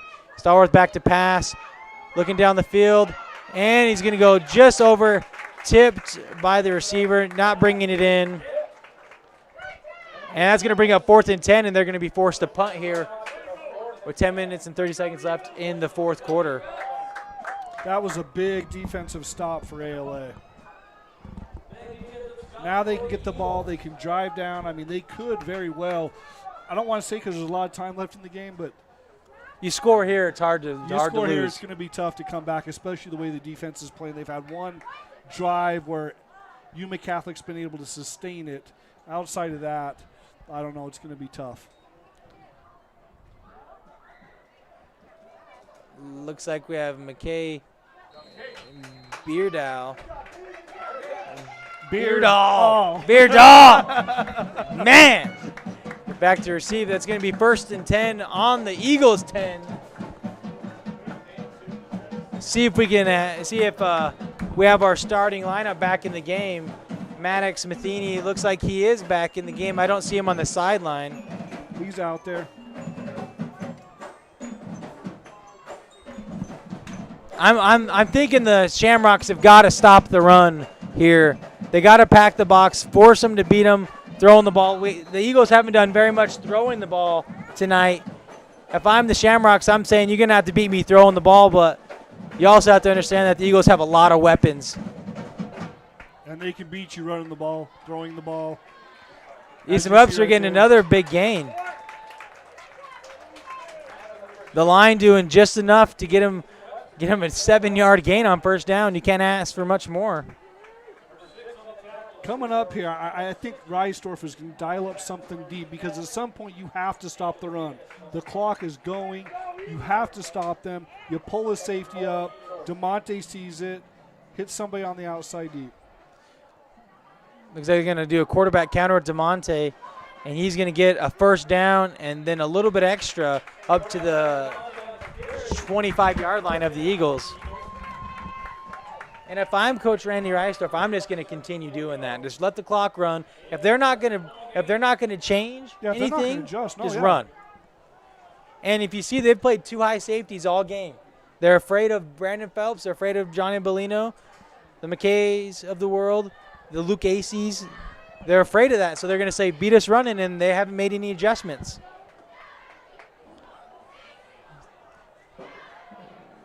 Easton Webster with another big carry, another first down, up to the 37. Wow. Like you said, at some point, you've got to get a safety in that box. You've got to stack 8 in there, but it's tough. You can pick your poison on the outside, but right now, like you said, they're picking a poison, and that poison doesn't allow for the clock to stop. And that's going to end up hurting them. Looks like they will bring a guy down here, only one safety high. See what the Eagles do. Adam DeMonte getting brought down for a loss. Yuma Catholic needed that. That's a good defensive play for them. Now let's see what ALA does. Do they continue to run? They've been successful so far on this drive. The clock is running, so that's good news. 2nd and 12 here for the Eagles. 8 minutes and 20 seconds left in the fourth quarter. I'm running the ball again if I'm ALA and throwing the ball on third down. And I wouldn't be surprised to see that here. Looks like he's actually going to throw back to pass. Looking for 85, Johnny Bellino, who does catch the ball on the Shamrocks' 48-yard line. Huge catch. I think that's Johnny's first catch of the game, and that's a massive catch. What that does to the defense, that sucks the life out of you right there. You get a huge stop. You sack DeMonte. Now you come back, and they just complete a pass right in front of you. Again, on that play, they opted to leave Bellino single-teamed, and they double-teamed the two receivers at the bottom, more importantly Phelps, and, they picked the wrong side. Easton Webster, another carry, going to get a couple yards here. Going to get about a 3-yard gain, 2-yard gain. Got tripped up. Thought he was going to get a couple extra yards on that. 2nd and 8 for the Eagles. The clock's still running. Only 7 minutes here left in the fourth quarter, and time's starting to run out for these Shamrocks if they don't get a stop here. They got a trips bunch set to the right, 3 to the right, 1 to the left. Easton Webster in the backfield. Looks like we're going to get a little bit of a change of a play here on the sideline from the Eagles. Letting the clock run. Better get the play off here before you get a delay of game. Amonte back to pass. Looking for Brandon Phelps. And you hope on stuff like that you don't get any twisted ankles, anything too crazy. But great defense for the Shamrocks. Looks like we're going to have pass interference on somebody. I wouldn't be surprised on anybody, either offense or defense.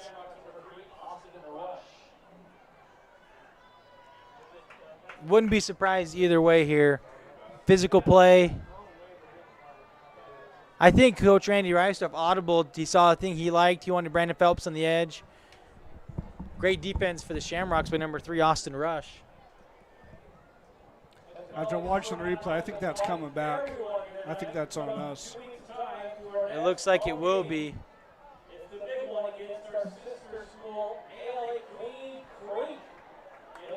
Looks like it will be pass interference on Brandon Phelps. That play hurts. That pins you back deep. 2nd and long. 2nd and 18 is what's going to be.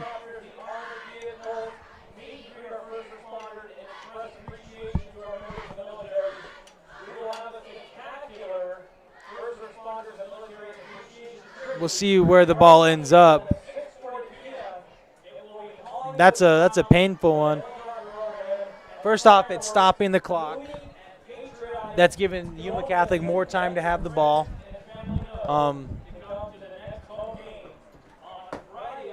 Kind of sputtering right now. And it will be 2nd and 8. So that's going to be 23 is what that's yeah, gonna that's be. a 15-yard penalty. So that is 2nd and 23.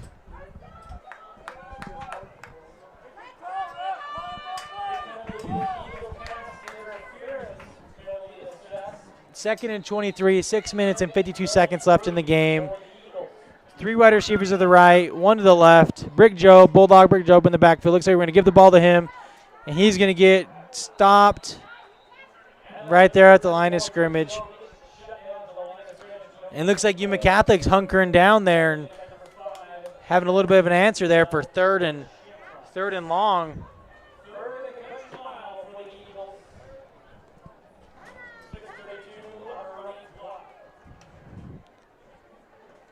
The Eagles need to get a completion here. 1, to keep the clock running. 2, to get a little bit better field possession with them. Pin them deep. Yeah, let's pin Looks them. like Brick Job's going to get the ball on a run on the edge, getting a lot of ground, and he's keeping rumbling, The big fella's stumbling. rumbling.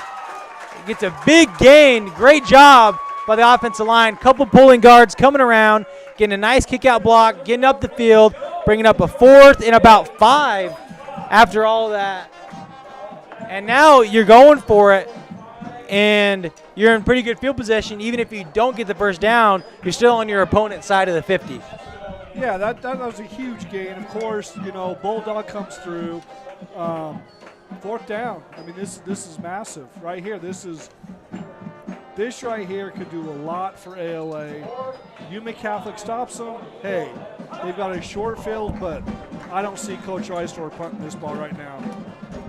The interesting is Coach Reisdorf didn't call a timeout, but they did call it. They already called a timeout on the field. And Coach Reisdorf's wondering why the clock didn't keep running. He didn't want to call a timeout yet. Little confusion here. We're gonna take a break here, and we'll get back to you after the timeout here in the Eagles Nest. Attention adult and teens who are ready to learn to drive. Steer Right Driving School is now accepting enrollment and will match any competitor's advertised price, while giving you superior services that includes door-to-door service. Avoid the hassles and long lines of the MVD. Steer Right Driving School is certified by the state of Arizona to issue you a waiver upon completion of 10 hours of behind-the-wheel training and road evaluation. No MVD exams needed. Family-owned and operated with professional instructors who want their students to enjoy learning this important skill. A+ rated by the BBB. Let Steer Right Driving School steer you in the right direction. Call 480-434-2303, 480-434-2303, or go to steerrightdrivingschool.com. And remember, we'll match any of our competitors' advertised price. So save time and start your search with us. steerrightdrivingschool.com.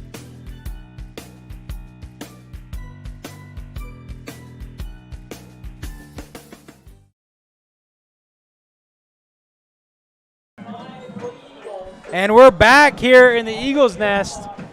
And the Eagles are going to go for it. 4th and 5 with 5 minutes and 36 seconds left in the game.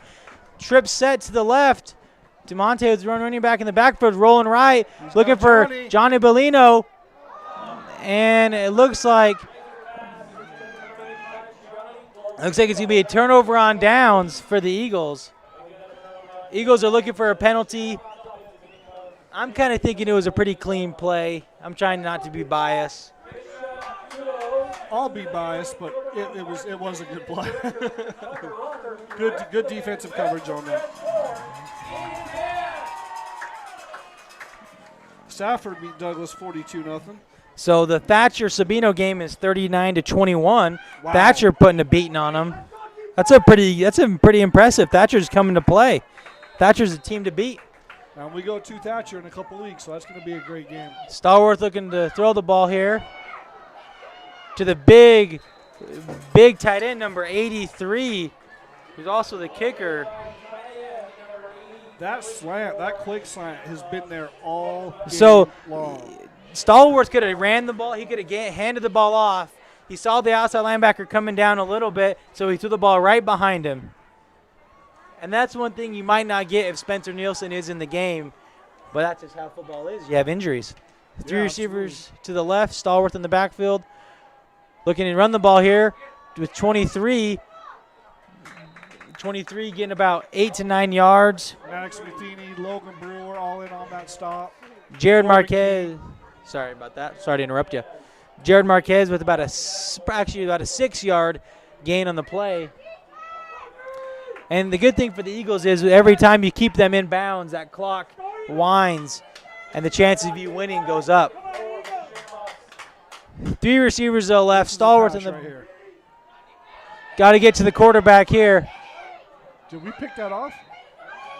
We got that. They're saying that it hit the ground. Great defensive play though. Number 3. Who's number 3? Number 3 for the Eagles is Austin Rush. no Austin Rush is the. Austin Rush is Oh, is the Shamrocks. Kate Entz Entz. for the Eagles. Austin Rush was out there though.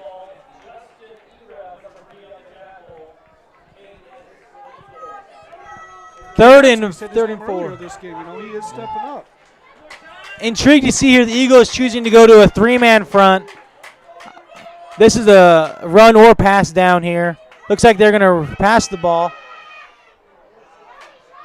to number 12 for the Shamrocks, Austin Priest, the senior receiver. Talk about baseball players. He's a great pitcher, by the way. Austin Priest? Yeah, we faced him last year. He's a very solid baseball player. All these baseball players, man. We're studs, man. We're everywhere. We're Can't everywhere. beat us. First and 10 for the Shamrocks. 4 minutes left in the game on the Eagles' 25-yard line. Stallworth in the shotgun, 3 receivers to his left. Back to pass. Looking to the left. End up getting a reception for getting out of bounds, about 9-yard gain.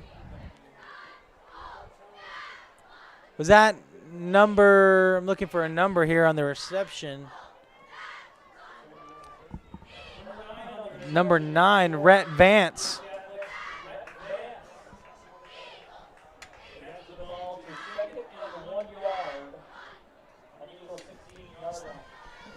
Shamrocks moving the ball.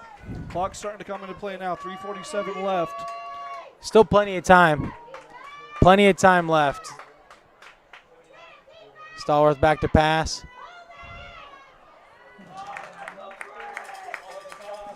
Throwing the ball into the dirt in front of the intended receiver. Nothing going for the Shamrocks there. 3rd and short. Now, if I'm the Shamrocks, I'm thinking I'm going to run the ball here, solidify the first down. You don't want to make a 4th and short, get the drama late in the game, where if you don't get it, then that's pretty much the ball game. If I'm the Shamrocks, I'm running the ball here, getting a first down, getting a 1st and 10 from the 15-yard line, 14-yard line. Out for this one. And once again, they go to that shovel pass where he can either throw it or run it, and great success up to the 5-yard line for a 1st and goal.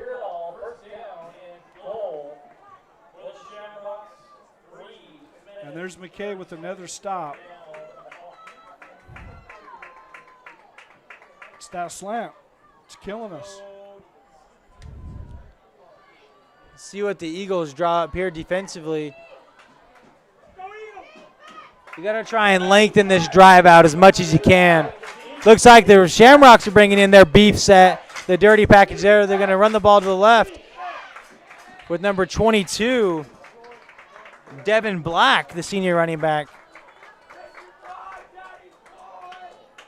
Going to be about 2nd and goal from the 2-yard line, 1-yard line.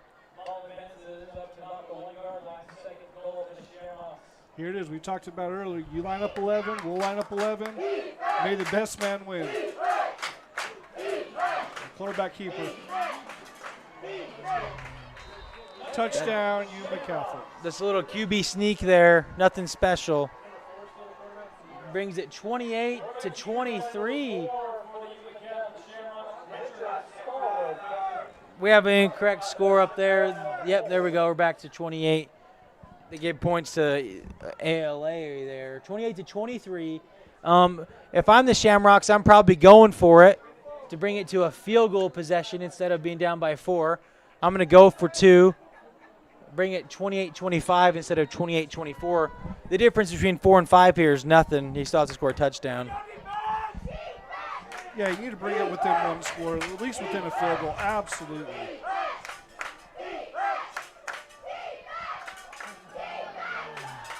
We got him covered. And that is good. 2-point conversion is good. 28-25 here in the Eagles' nest with 2 minutes and 34 seconds left in the game. We're going to give a shout out to Nexum Mortgage here. Any of your financial inquiries, if you want to invest, you want to talk to Cambridge Financial with Eric Piles. He's going to help you get it set up, your businesses, your personal life, anything you can. Eric Piles with Cambridge Financial is going to set you up for financial success and wealth management. 2 minutes and 34 seconds left in the game. This is what everybody came to see. 1 versus 2. This is one of great. those games. Nam with the ball last wins. That's how this game. That's is how it's shaping going. up. We do have a final for you. Valley Christian has defeated Northwest Christian 42-28. That's a 3A school beating a tough 4A school there. Valley Christian also defeated their returning state champion Snowflake in week 1 of this season. And ALA will play them later on as well. Thatcher 45, Sabino 21 with 6 minutes left. That's a butt piling whooping. on the points. There we go. Onside kick. It looks like We Yuma fumbled that ball. Catholic We get it. We fumbled might that ball. end up getting the recovery. It's our ball. Looks like ALA does recover. A little scare there. You don't like seeing that with your hands team.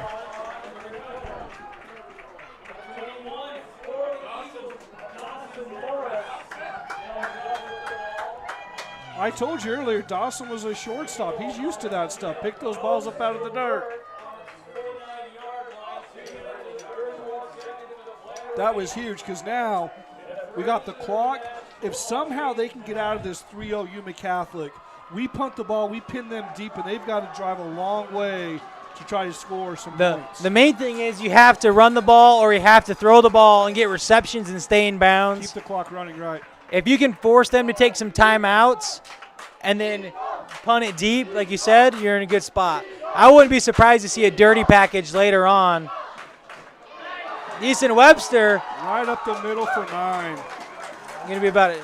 And the good thing is you don't want to really get a first down there because now you're going to let the clock run, and then they're not going to call a timeout because you're going to get a first down next. Right. They're going to save their timeout, so that's good that he didn't get a first down right there. So now you you can run another, even more clock. Yeah, 30, 45 seconds off the clock right here. Get under 2 minutes.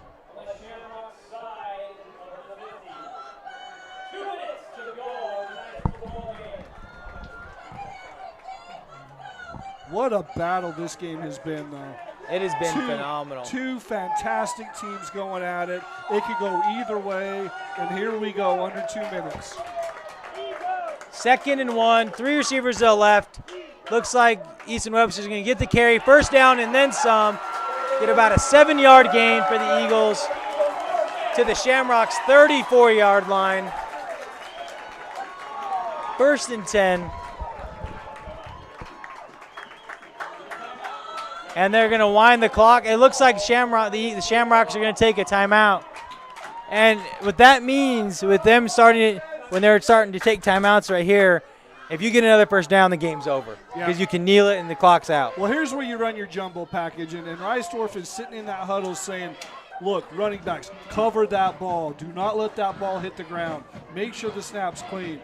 Run in between the tackles. Listen, give this ball to Bulldog. Let him get 4 or 5. But Give it to him again the good thing is you can give it to Bulldog or you can give it to Easton, and either way, you're in a good spot. They're doing great. If we go with our beef up front, right? Give the ball to Bulldog, we give it to Bulldog and just go to town.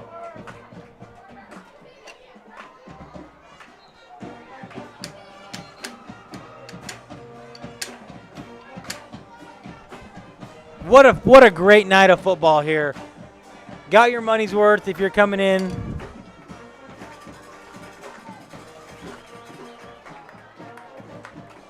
Can't ask for much more if you're an Eagles fan or a Shamrocks fan.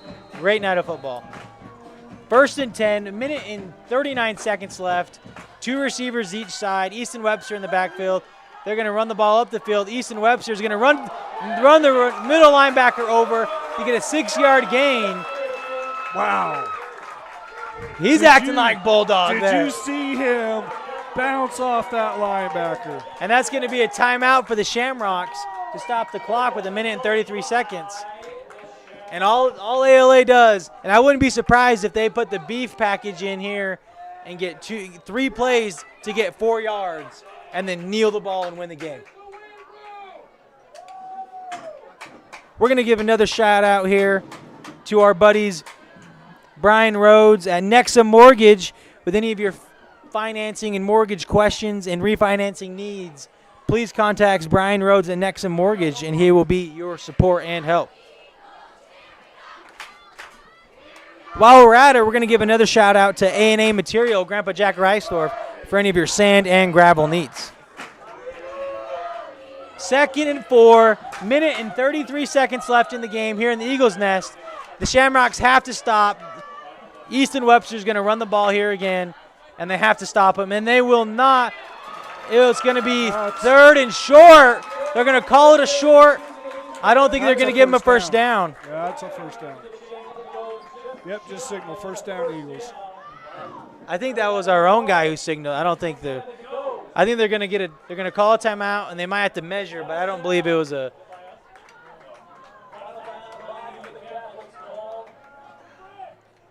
So now you're going to get your. If I don't see the dirty package here, I'm going to be upset. I want to see the dirty package. Why? Spread them out. That's true. You could. Spread them out. You could. Either way, we know this is a run. This is the run. This is a run. The Yuma Catholic just used their last timeout. So theoretically, ALA could. I think it's a 40-second. Is it 40 seconds roughly? No, it's 25 from when they spot the ball. That's how long the play clock runs. So theoretically, they could just like let the clock run down and it wouldn't do very much. But running the ball straight up the middle with Easton Webster, and that is a first down, and that will be the ball game. And that is the ball game here in the Eagles' Nest. ALA Eagles take it 28-25. Barring any missed snaps, fumbles, anything Make sure of the that snap nature. is clean. I don't know how many times I've watched a football game and the snap gets you.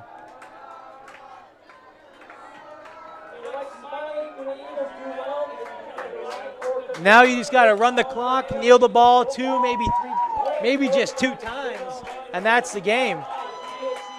You got to have a clean snap, got to be clean.